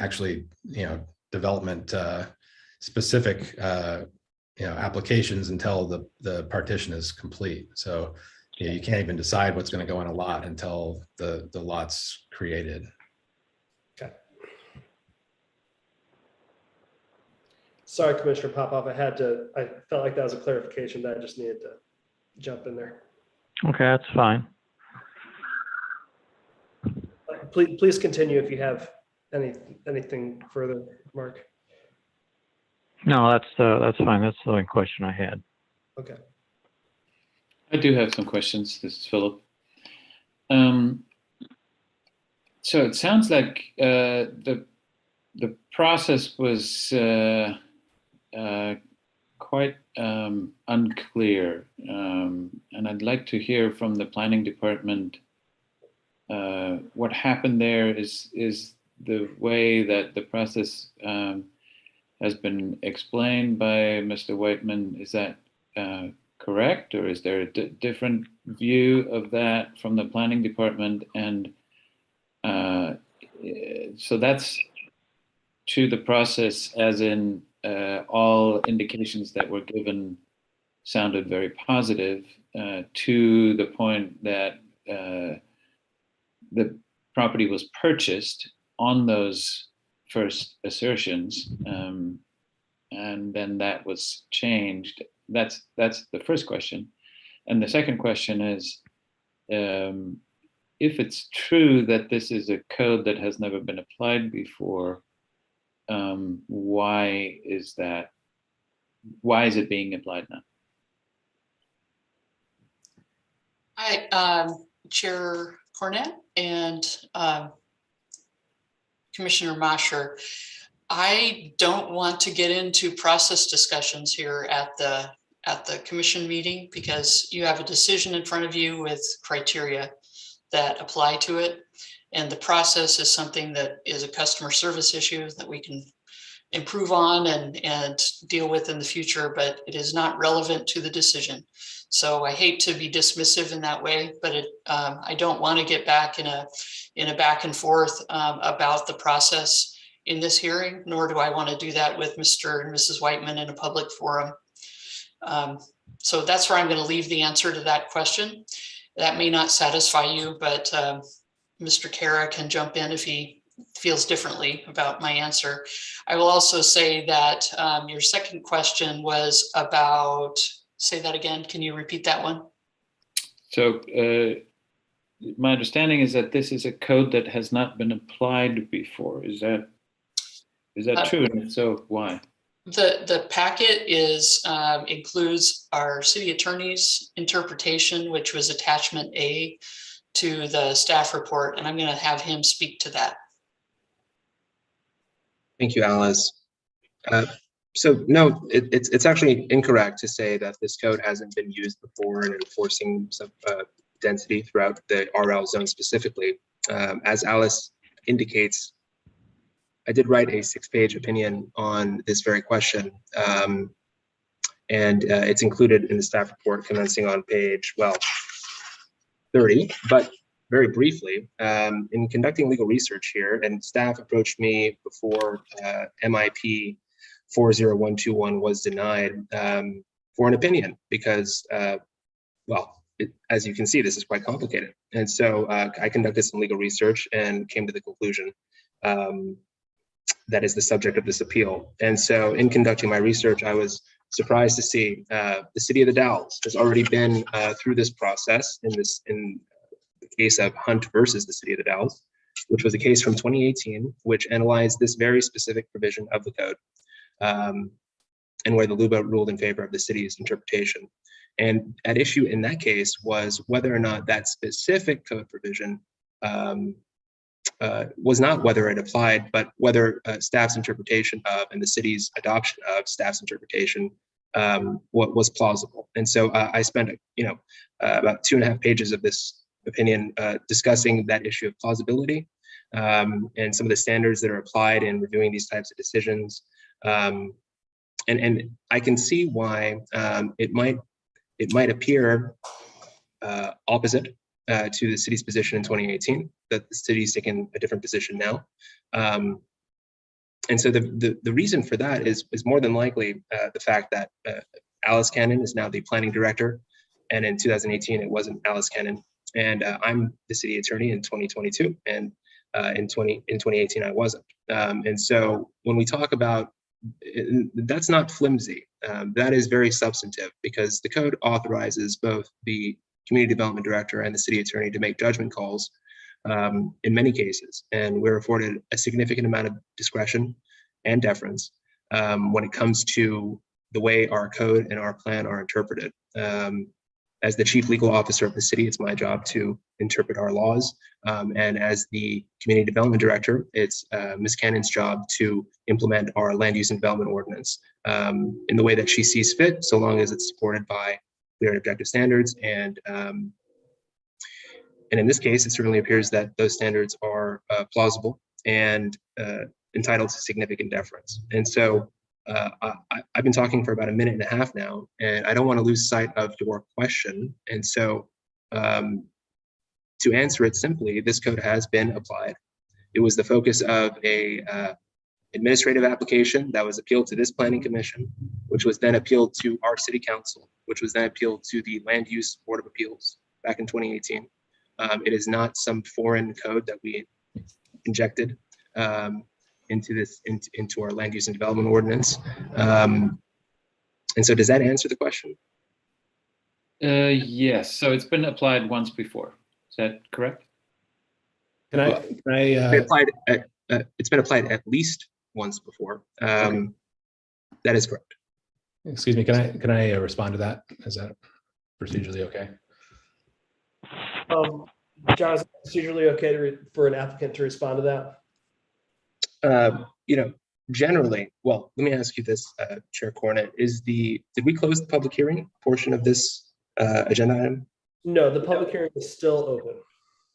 Okay, the proponents had the rebuttal, and so it is within your discretion to allow one more round of arguments. At this point, it seems that the commissioners are interested in asking specific questions.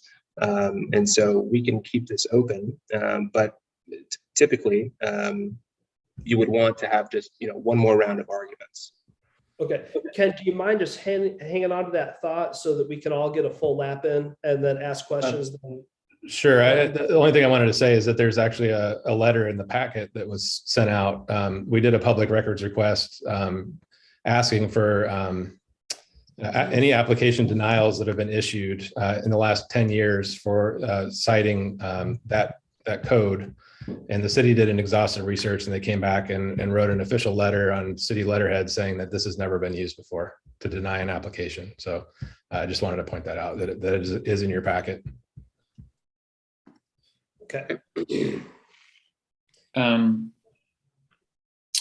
So if applying that code is at the discretion of the director and the attorney, and our overall goal is to increase density, then my question is, and forgive me if I'm misunderstanding the situation, but it sounds like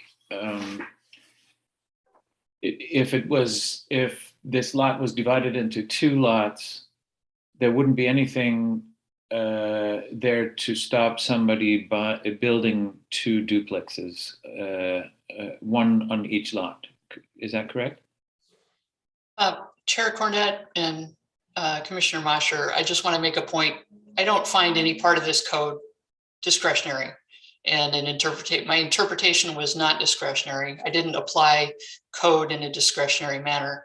So to suggest that is completely opposite what our attorney already put in writing. So it's not discretionary. No, we applied the code and interpreted it the way that it should be interpreted. And that's all I have to say about that.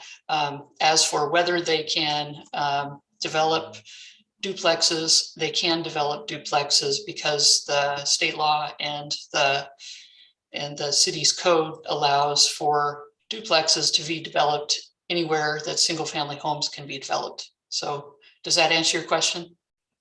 It does, yes. And I was not trying to imply that Jonathan had said that the code was applied, that there was any discretion about that. My understanding from Jonathan, and please correct me if I'm wrong, was that to implement that code is at the discretion of the director and the. Nope. Okay, so I will correct if there is a misinterpretation. Yeah, I mean, maybe I was unclear. Alice and Director Cannon is completely correct. There is no discretion in the application of the code. But when what we're talking about is staff's interpretation of the code, which is afforded significant deference. And the discretion to make that interpretation is fundamentally different than the discretion to apply it. It must be applied. That's what the code is for. It's applied equally to everyone. To the extent that any applications were denied because of this code in the past, and consistent with that public records request that the appellant mentions, at issue in Hunt, that 2018 case that I mentioned, it was actually approved. And so to the extent that we included that or didn't include that in our public records response to that request, it was either non-responsive to the question that was the subject of the request, and that must be the only reason why it wasn't included, if the appellant's position is that they were unaware of this case. But ultimately, the distinction between the Hunt case and this case is well, there are many differences, but to answer the very specific question of whether or not section 10, 10.5, 10.10, does that sound right? Yeah, 10.5, 10.10 was applied in the past. The answer is yes, it was applied. Was an application in the last 10 years denied in the RL zone because of 10.5, 10.10? The answer is no, but it was applied. And so I'm not too sure why the emphasis on appellant's arguments in this last round of rebuttals is on the application of this code. It is in the code, and therefore it is always applied. Whether or not it's approved or denied depends on the contents of the proposal. And in this case, and in this planning commission's job is to understand whether or not the criteria of the code are met. Anything else is going to be immaterial. And so I would highly encourage the rest of this discussion to focus on the application of the code to this application. That's all. And to suggest that I did anything but apply the code, I can't support that comment. So I just want to emphasize that with the commission, that we applied the code properly in this case. And it is a power given to me in the code to interpret the code. That is true. And there's language to support that. But whether I applied it properly or improperly, I do not believe that I applied it improperly or in a discretionary manner. Or have I applied it in a manner that is inconsistent during my time since August 2020? Yeah, sorry if I used the wrong term then in misunderstanding what Jonathan said. So I think the difference is between interpretation and application, and I should have used the term interpretation. Okay. Commissioner Easling, do you have any questions, any clarifications? I have one question about a specific item in the code, and I don't know if now's the time to do that or after we close the public comment, but my question's for staff. I think now would be the time for that. Okay, so section, so the development standards section, which is 10.5.10.060, says that there's a 5,000 square foot minimum. So what is that? What's the purpose of that being in the code? I mean, I guess when I first looked at this, I thought, okay, he's got an 18,000 square foot lot, 5,000 square foot minimum. Great, there's 3. That's how I interpret it. So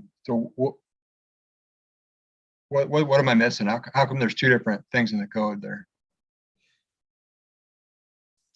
Jonathan, do you want to take this? What I can tell you is both sections apply here.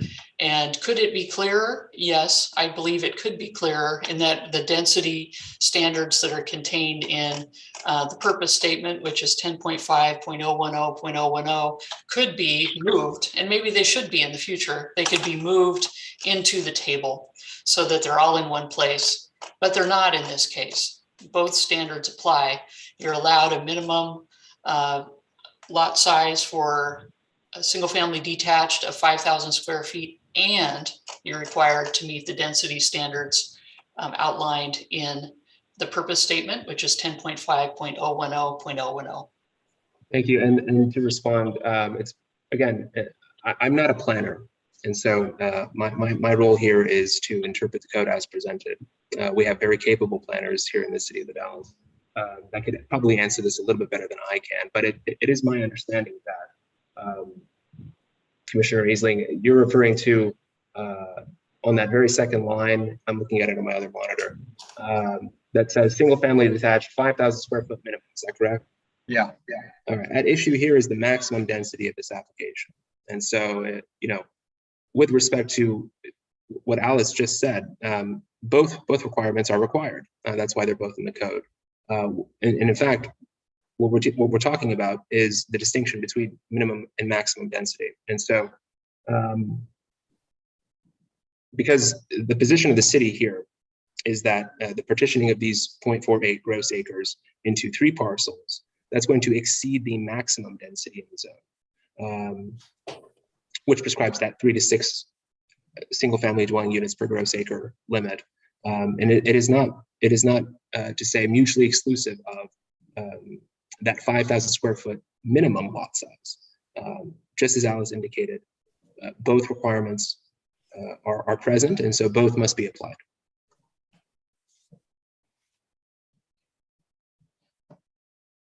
Okay.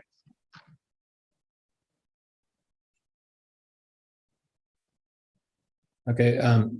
Is it okay to do my final rebuttal now? Are there more questions from the? I have more questions, if that's okay. Okay, sure. Commissioner And Aparicio, other members might have more questions too. Commissioner Aparicio, do you mind? You're going to be next, but can I just say something? Okay. Going along with Commissioner Easling's question. The code states, I'm looking at the table right now, 10, 5, 1060. Single family detached, well, it doesn't matter what it is, 5,000 square foot minimum for a lot size. The purpose, 10, 5, 10, 10. Low density plan designation, which allows for 3 to 6 single family dwelling units. So my question in the verbiage is, are units 3 to 6 dwelling units and lot sizes, those are two different things, right? Yes. So if the units don't exist, how can we apply this unit restriction to lot size? I'm going to defer to staff, but it's my understanding that we consider all possibilities when evaluating these types of applications. And if they fail under even one of a type of proposed use or a type of potential use that is otherwise authorized in the zone, then the application must be denied. But again, I defer to staff. We have to assume some density when applying this, and the assumption in a single family zone is that there will be at least one unit on each lot. Okay. I'm just for my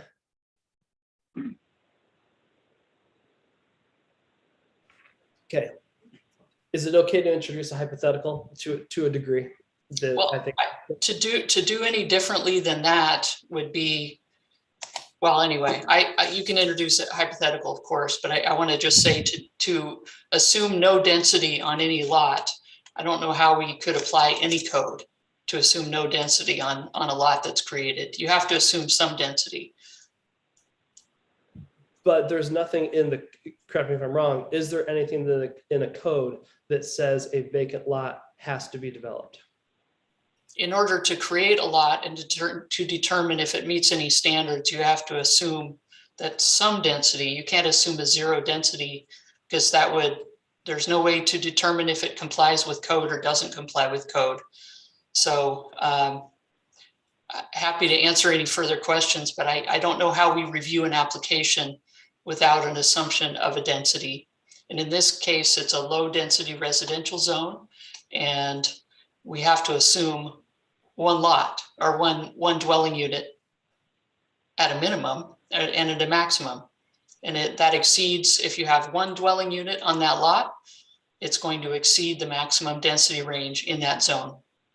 Is there, okay, so I guess my question is, and I'm not trying to put anybody in a corner here. That's just, you know, we're basing it on the language that exists in our code. Is there language in the code that assumes a vacant lot will have a density? Or I would interpret that it does. okay. The alternative, okay, if it does or if it doesn't, I don't think any of us have this code memorized. It's significantly complicated. But imagine that it doesn't, for the purposes of the point that you're trying to make.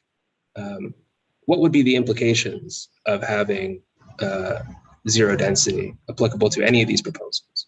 And so what would be the point of having different zones? It seems that it should be implicit. Okay, so let's say this. Let's say this. Let's say I have a 10,000 square foot lot. It's a low density, and I have one house on it. And I can divide that lot into two 5,000 square foot lots so that I can have my half of that lot. One, I own both of them, so I can have half of that lot, 5,000 square feet, taxed at a rate, at an improved tax rate, and I can have the other 5,000 square feet taxed at a vacant, unimproved rate, which would save my property taxes, as opposed to having a 10,000 square foot lot taxed at that higher rate. Also, what if I just wanted to, let's say I wanted to, buy a property or had a property that I wanted to split because I had the opportunity to now, and maybe I can't do anything with it now, but I maybe could in the future. That would be the reason for splitting a lot without the intention of building on it. Sure, but okay, I hear what you're saying, but if imagine in this case, we have this property that's being proposed to be divided into 3 separate parcels. And if there were to be 3 separate dwelling units on one on each parcel, it's my understanding that it would not meet this 5,000 square foot minimum to begin with. None of these lots are being, or maybe one of them is. It meets the minimum, but it doesn't meet the maximum density. It exceeds the maximum density. So it doesn't comply with the code. And you can't create a lot without demonstrating that it meets standards. And in this case, it's a low density residential zone. We have to assume a density of at least 1 to determine compliance.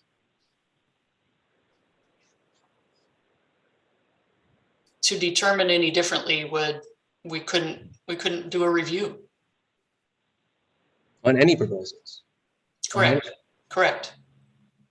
It seems nonsensical to me. Okay, because just continuing on with this and maybe something a little more concrete. If I was the applicant and I wanted to divide it into three, and then found out later that I could only develop 2 out of the 3 because of the density provision,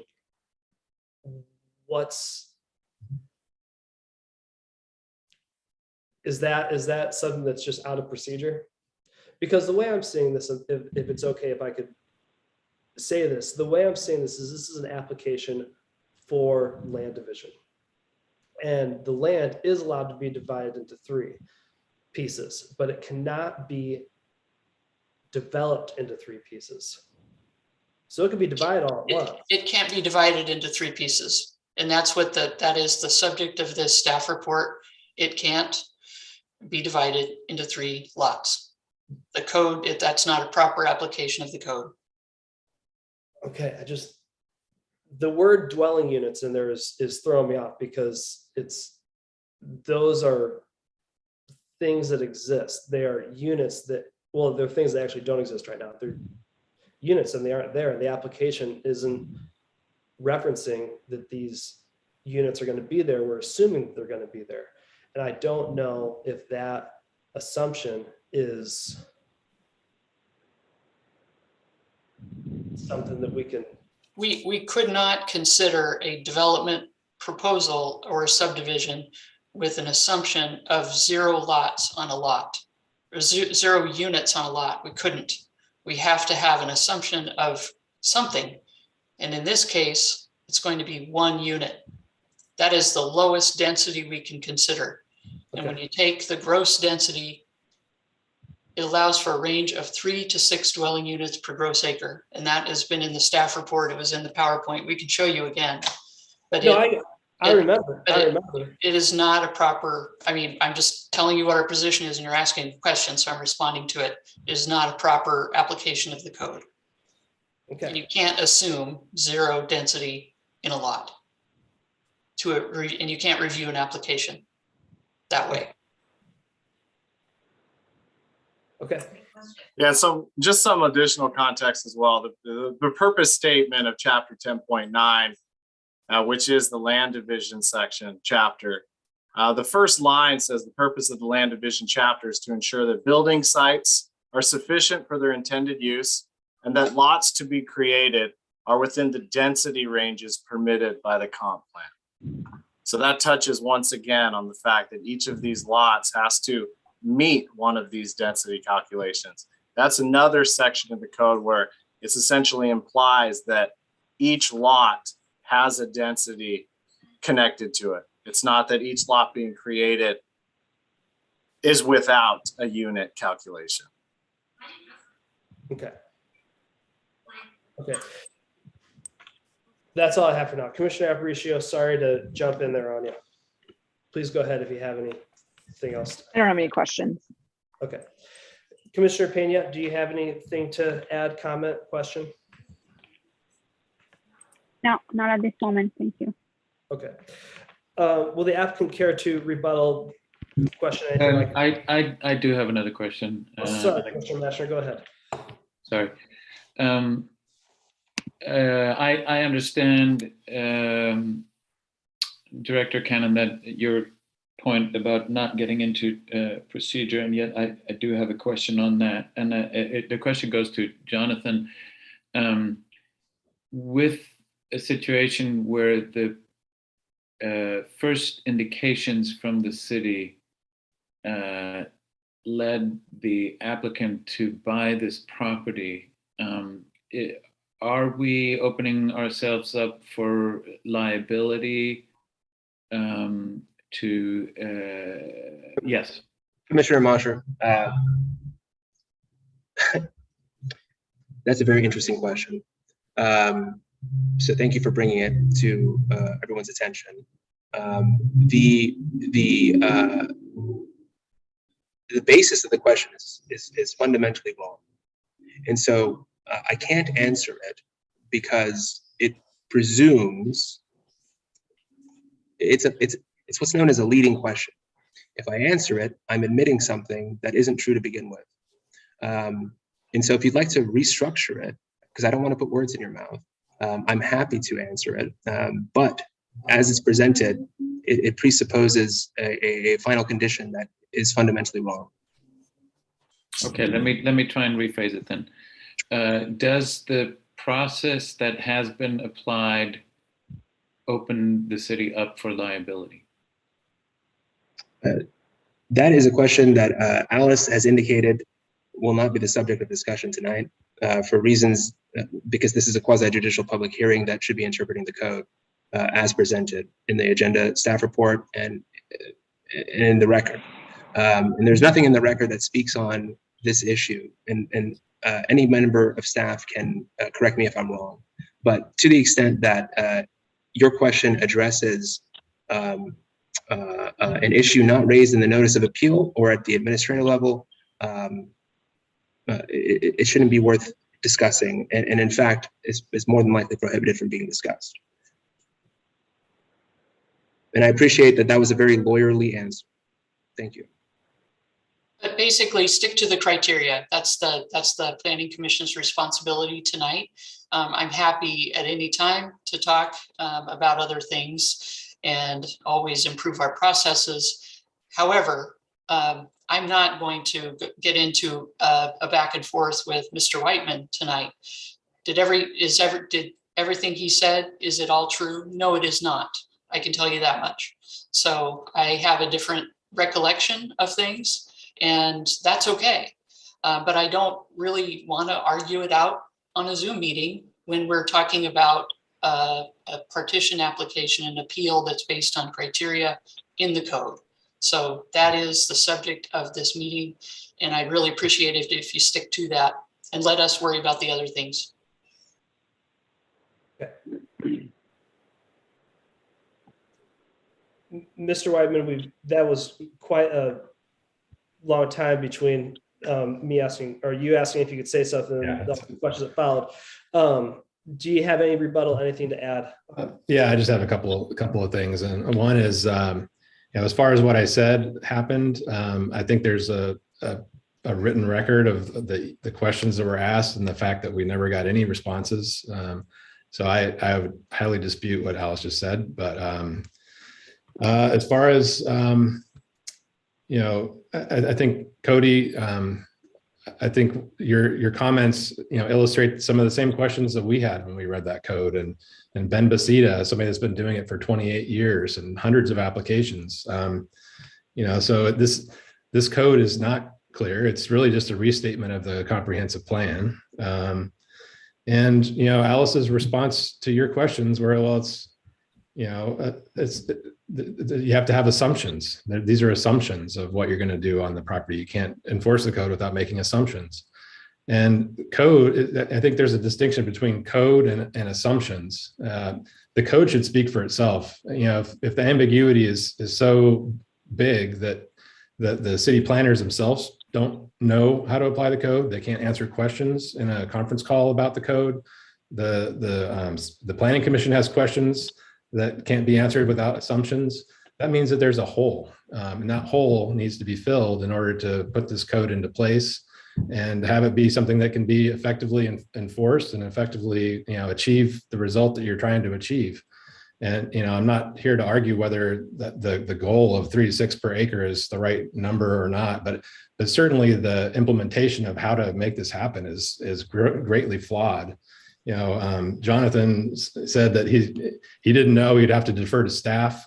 I mean, this is a code issue. This is legal. This is legal code that tries to lock down how this process happens. And if the attorney has to turn to staff to assume, then I think that we have a problem.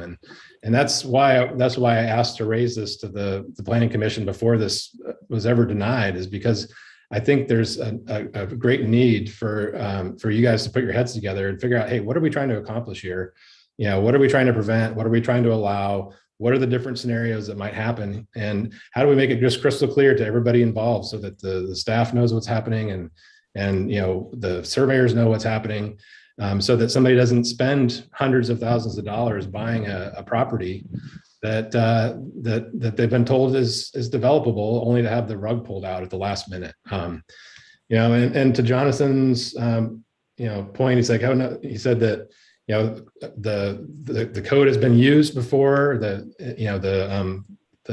10.5.010.010 has been used in 2018, but then he went back and said, well, nothing's ever been denied based on it, but it's been used.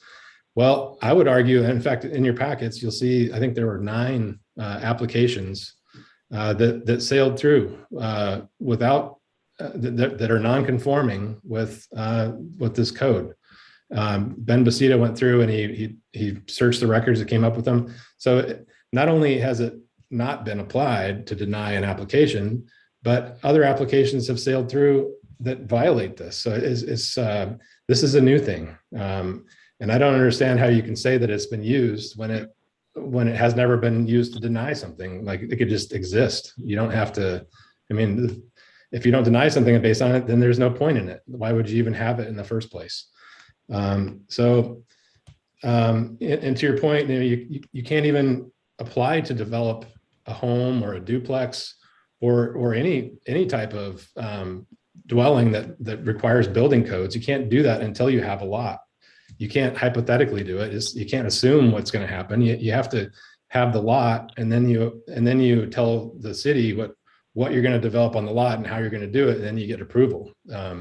So to hypothetically shoot down any potential use of that is just not right. I mean, to your point, let's say there's 3 lots and you want to have the center lot just as kind of like a shared common area, and you both want to, your neighbor wants to purchase it and you want to have like a common nature area or a lawn that you share. I mean, there are plenty of ways that you could do this that would not have a single family dwelling on there. And so assuming that then precludes the ability to do those things. You then no longer can do that.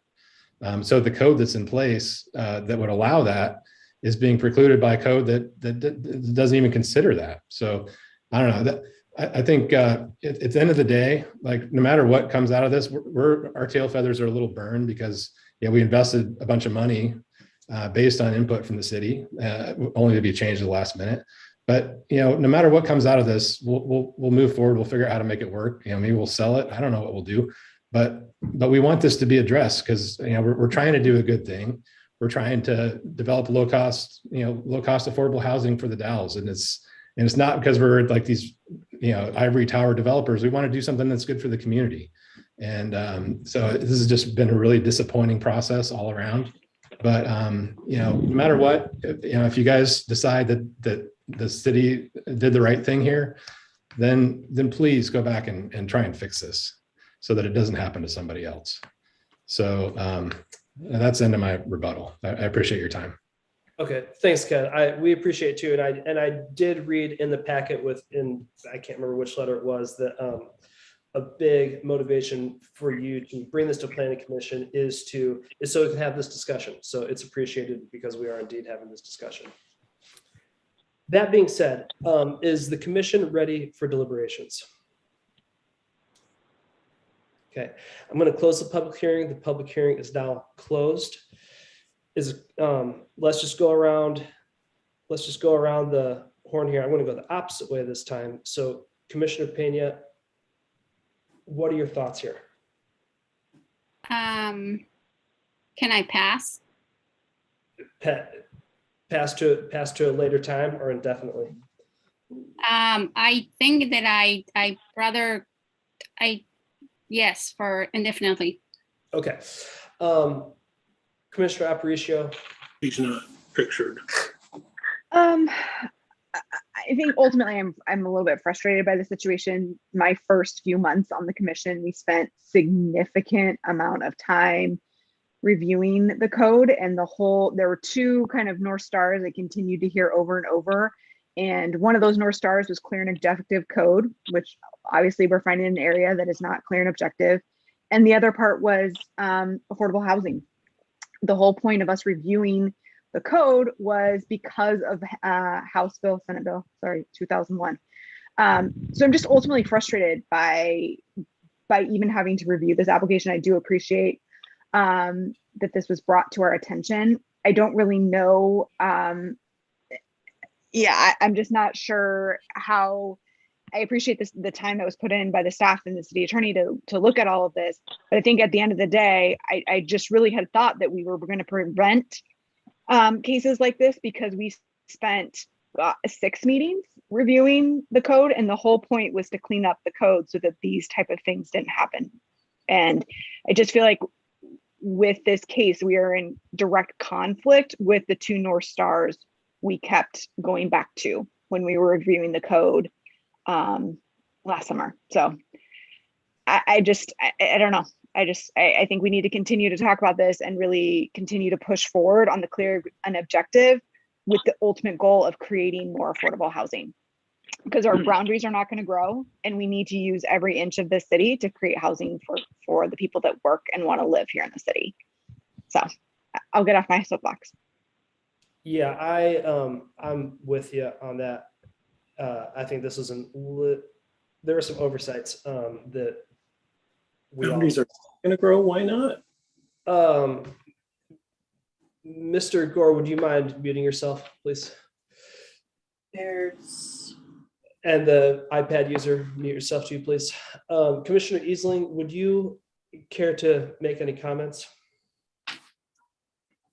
Yeah, I heard the word frustrated, and that's kind of where I'm at with it too. And I can tell that Mr. and Mrs. Whiteman are frustrated with the way the code is written. I feel like I should be able to read it and interpret whether or not, or how many lots you could divide, and I wasn't able to do that either. I went through the minor partition process myself a few years ago, and ran into similar issues where I was kind of frustrated with how it was worded. And I couldn't figure it out, and that's part of why I'm on the commission today, is because of that. So I do want to thank the applicant for bringing it to the commission. I do appreciate that. The city attorney's memo was pretty clear to me, though. I do think that staff is correct in denying it, though, and that's my my opinion right now. Okay, Commissioner Popoff, anything to add? Any comments, thoughts? Well, it doesn't seem that it's very clear if there's in the past, if they've allowed divisions that would be somewhat higher than what the density allows, and we have to be consistent and apply that here. It sounds like what he has planned here is actually, when we consider that duplexes are in fact 2 units each, that he's actually going to have one less unit than what he could have if he divided the lot in half and put a duplex on each one.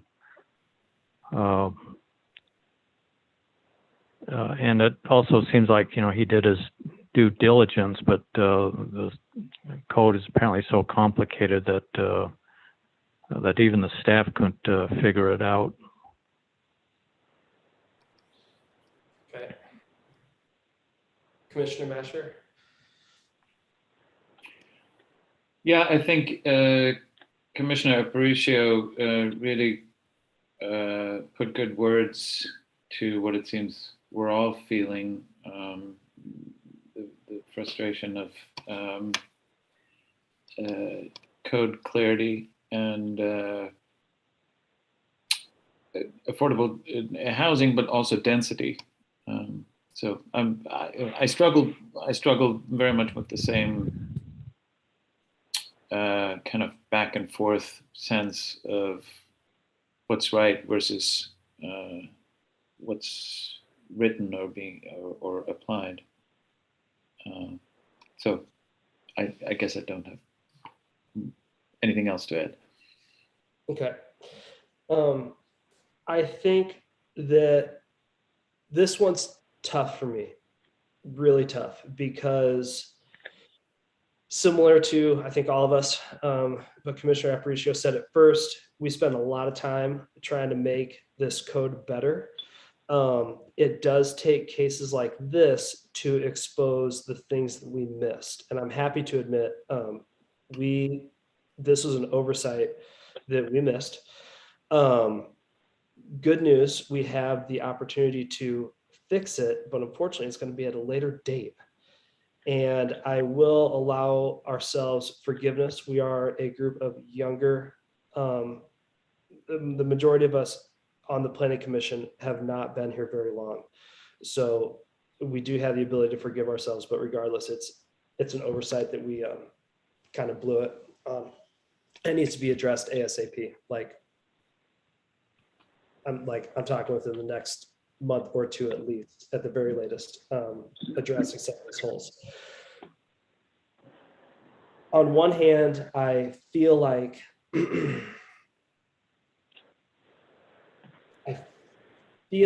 I have to deny this because of the ambiguity.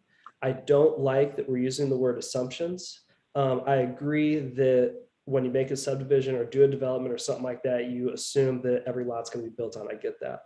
And that we are saying that this application for a minor partition is a development application, but I'm reading it, the application proposes to divide a 0.43 net acre parcel addressed into 3 parcels of varying sizes. Doesn't say the word development in it. It's a dividing 3 lots. I get the assumption, that word assumption isn't in there. At the same time, in a bit of a pickle, because if we are to not deny this and approve this, we have to point to the criteria and reference the criteria which allows this. And there isn't anything in the code that allows this. And that's the struggle. I just can't, and the first thing I heard about this, because, the first thing I thought about this, I measured it out, we're talking about 624 square feet. That's the difference here. And but the line in the sand has to be drawn somewhere. It's killing me. It's super frustrating. But the pickle that we're in, because this is the thing that we would have to point to if we were to approve the appeal, citing inconsistencies with staff's finding of unmet criterion. Planning Commission identified the following criteria to validate their determination. And I don't have a singular criteria that would plainly and without question validate an absolute approval appeal, which if it's not 100%, it's nothing. Yeah, this is the situation that I'm in. So, Commissioner Pena, we've all spoken. Would you care to add anything? I think that because I'm the newest and this is my first meeting and it's a really tough one. And I'm like in the same boat as everybody else. It's really complicated and it's really I'm also frustrated because I don't understand all the ins and outs of lots and dimensions and everything that's been talked about here. And I share the applicant frustration. I do. And as a homeowner, I feel, I feel what he's feeling. I just know that we need more housing. I get that. And we need more affordable housing of that. I just, following the rules, it's just, I couldn't, say yes at this point. Okay. Okay. And as I think that, yeah, never mind. Is the commission ready for a motion?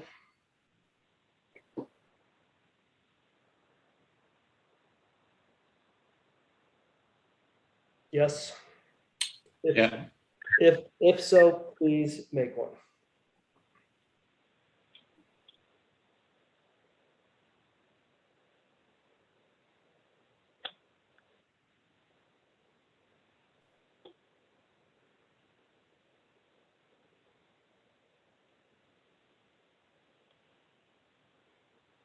Oh man, it's tough for everybody. The silence actually speaks volumes, because this planning commission does do very, very well at moving into motions and making things happen. I hope that it's just clear for everyone that is listening and a part of this that it's challenging for us.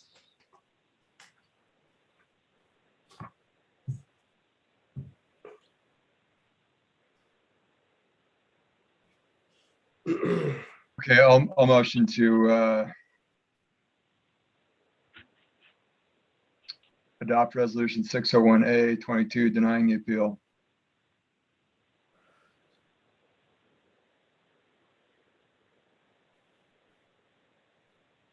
Does anyone care to second that?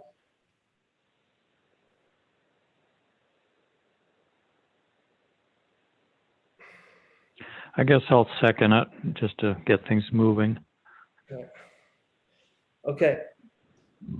That motion, resolution number PC 601A-22, denial of appeal application 0322, Kenneth Whitman, to affirm administrative denial of minor partition 401-21 has been motioned and seconded.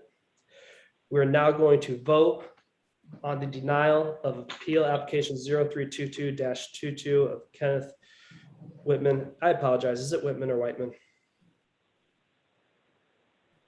It's Whiteman, but that's all right. We are now have the opportunity to vote on resolution number PC 601A-22, denial of appeal application 03-22, Kenneth Whiteman, to affirm administrative denial of minor partition 401-21 for Kenneth S. Whiteman to divide one parcel into three parcels of varying sizes. The property is located at 2206 East 16th and is further described as 1N13E 11BA tax lot 700. Please note, and Jonathan, correct me if I'm wrong, as we vote, we are voting for the denial of this appeal. So if you vote aye, yes, you're voting for the denial. If you vote for nay, you're voting to not deny it. Chair Cornett, that is correct. However, if the commission is hoping to make the motion based off of staff's recommendation, I believe it appears, the exact motion language appears on page 28 of 76 of the agenda pack. And so I just want to confirm that that was the exact language that was used for the motion, and we do have a motion on the table. And so, yes, you are correct. If you do vote yes on this resolution, I'm sorry, if you do vote yes on this motion, you would be affirming staff's denial. That's correct. Okay. And if So we are voting to accept staff's denial to adopt resolution 601A-22 denying the appeal and affirming staff's denial of minor partition number 401. Thank you for guiding me to page 28, based upon the findings of fact and conclusions of law set forth in the agenda staff report. All in favor, say aye and raise your right hand. Aye. Aye. All not in favor, say nay. Nay. Okay. Maria, did you get a vote in? I'm sorry. Can I pass? You can abstain, absolutely. All who care to abstain. I think you just say abstain. Abstain. Okay. So that is 4 ayes, 1 nay, 1 abstain. We have 1 commissioner absent. Thank you. That, thank you everyone for that. And we're moving on to the next agenda item, which is staff comments and project updates on a lighter note. And if we care to make this brief, I know it's quite late. Thank you everyone for your endurance. We can certainly make it brief and adjourn.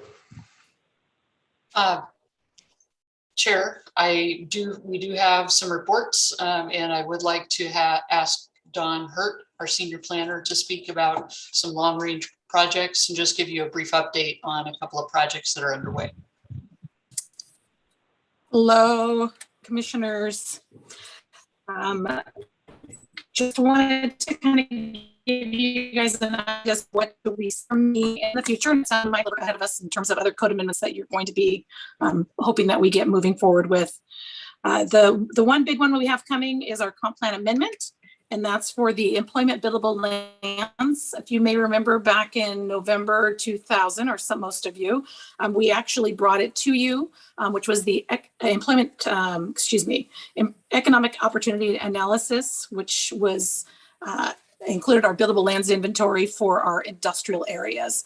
We took that before you recommended to the city council that they approve the document, and we as staff were directed by the plan or the city council to go ahead and move forward with those text amendments, as well as adopting those documents as ancillary documents. So at this time, we are moving forward, and we're going to be including those in a public hearing for a comprehensive plan amendment that'll be scheduled for April 21st. So about a month and a half away. The other item that I'm working on right now is the zoning ordinance amendment for our TMDL, which is the total maximum daily load. You may recall you recently approved that or recommended to council to approve that document as an ancillary document to our comprehensive plan. That has been completed, and now it's the next step to make those code amendments that actually detail and make modifications to our stream corridor, specifically taking a look at some safe harbor stream corridor setback modifications and hardship adjustments. So those modifications will be coming to you. We're going to make sure that they align not only with the DLCD, but also with the DEQ requirements that were included in our agreement with DEQ. So I plan to bring that to you as a discussion item for the next meeting, March 3rd. And we'll just be talking about it. I'll kind of give you an idea of what we're looking at. And then we'll plan also for that one, public hearing on April 21st. And that's all I have for tonight. Do you have any questions of staff? Well, I'm going to assume that no one has any questions. Is that fair? Sorry. Don't mean it. Okay, let me jump in quickly. Just in relation to code cleanup, there was a discussion that we had about the downtown code and commercial requirements on the ground floor. I did not bring that back. Tonight's agenda was too heavy to do that. And I wanted Commissioner Mosher to return from his trip as well. So he didn't have a chance to weigh in on this discussion earlier. And so I wanted to make sure we had a full group to do that. So that will be coming back. And I heard you loud and clear. You would like to see us clarify some sections of the code. We've been talking about it long before you did, about making some clarifications to a few sections of our code. One of those is one that came up in our adjustment application. We noticed that our code is an outlier. We require off-street parking for outdoor seating for restaurants, and not many other cities do that. So we would like to adjust our code to remove that requirement. That's staff's recommendation. And we believe it's going to be, it would be, even if we did, if it was something that was that we enforced, it would be difficult to enforce because any restaurant can go out and place a table and chairs outside and not get a permit for it. So and most other cities don't require off-street parking for outdoor seating. So in this case, as Josh did mention, still, given the proposal, it would require 6 off-street parking spaces, even if we didn't count the outdoor seating. But I think it's a clarification worth noting and something that we ought to get in place before Mr. Ring and his wife have to pour any asphalt. I'd like to get this code amendment made just because it needs some clarification. And then I also think we need to make some clarifications based on tonight's discussion. So we heard you, and we can also come back, and when we don't have an application in front of us, we can discuss this in more detail, and when you've had a little bit more rest after a long and difficult hearing. So that's all I have, Chair. Excellent, thank you. Commissioner comments, questions? I'll just go ahead real quick. I just want to make sure that, anything that we, as well, especially me, said anything tonight about, the, cleanup code and, missing things, that when I say we, I mean like the planning commission, we're all right there doing the same thing. So when I say that we missed it and that we're on it and we need to fix it, that comes with a great amount of benevolence. We're all on the same team. We're all going for the same thing. So there's no, we're going to do it. So it's, I'm excited for more opportunities to just make things better. That's all I have. Any other commissioner comments or questions? Agree with you wholeheartedly. It seems that. Go ahead. No. It seems that where we run into situations where figuring out land density, if we come out with a fraction, it would make more sense to either round to round downward if it's 1/2 or less of a unit, and round upward if it's more than 1/2, because in this case you just missed qualifying for 3 lots by what would be about the equivalent of a 3-car garage or a summer cottage. That's it doesn't really make too much sense. It just it seems rounding off upward when you're that close would make more sense. Mm-hmm. There are other cities that do it that way. So we have done some research, and that's one of the areas we want to come back and get better not clarity. It's quite clear in our code today, but maybe give you some options based on research from other places. Okay. Anybody else? Yeah, I just want to mirror what you said, Cody. There's no blaming or opposition that is driving any of this conversation, as far as I can see. It's really just trying to understand better and really make sure that we understand the context and the situation well enough to make the right decision. And sometimes what code or law writes will go against what makes sense from just a rational perspective, and those situations become very difficult.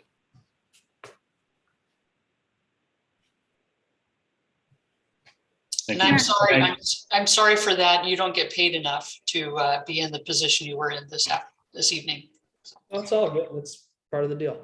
I was gonna say, can I say that Alice, you behave pretty strongly and respectfully. I would have been really upset if somebody would be talking bad about me or my staff.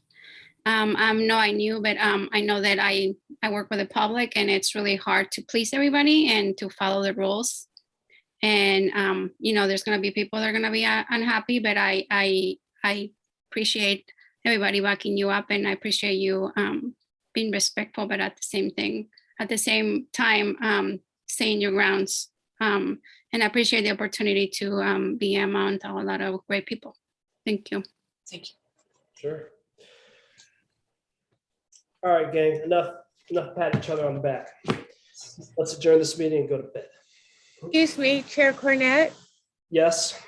we have resolutions. I'm sorry, don't hate me, you guys. Wait, which ones? Where? Well, you've got a resolution for the adjustment, and then you also have to vote again on the resolution for appeal. I thought we already did that. Oh, sir. Okay. Okay. What page is it on? What's that? What page is it on? So the resolution is on the back page of the agenda. I apologize. I thought that we handled these resolutions when we were talking about them. So my apologies.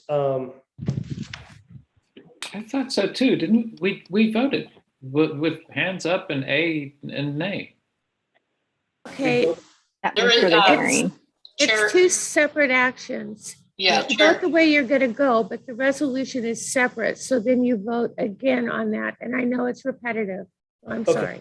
Repetitive we shall be then. Resolution number PC 600-22, approval of adjustment application 055-22 of Ben and Ann Ring to reduce minimum off-street parking requirements of a proposed mobile food vendor pod from 12 spaces to 7 spaces, a 42% reduction. All in favor say aye and raise your right hand. Aye. Aye. Aye. All in favor, all not in favor, nay. Those Excuse unanimous. me, Yes. still have to have someone move to approve and someone second approve. And I'm so sorry, Chair Okay. Cornett. No worries. I know my squeaky voice is annoying. No, it's okay. What is it? I motion to vote on resolution number PC 600-22. May I please have that motion seconded? I'll second. Thank you. Now we vote. We can take the first vote. Go on to the next one now. Okay. I motion to vote on resolution number PC 601A-22. May I have a second, please? Second. Thank you. We are now voting on resolution number PC 601A-22. Denial of appeal application 0322-22, Kenneth Whiteman to affirm administrative denial of minor partition 401-21 for Kenneth S. Whiteman to divide one parcel into 3 parcels of varying sizes. Property is located at 2206 East 16th and is further described as 1N13E11BA tax lot 700. Property is on RL low density. All in favor of denying the appeal application, raise your right hand and say aye. Please remember what you voted before. Aye. Aye. That's 4 ayes from Commissioner Masher, Commissioner Cornett, Commissioner Easley, and Commissioner Aparicio. All in favor, raise your left hand, say nay. Nay. Commissioner Popoff is a nay. Those who wish to abstain, please state your name. Oh, you're muted, but Maria Pena. Maria Pena abstains. Nice work, everyone. Meeting is adjourned. And thank you very much. Okay, bye. Thank you. Bye. Good Thank you. evening. Have a good night.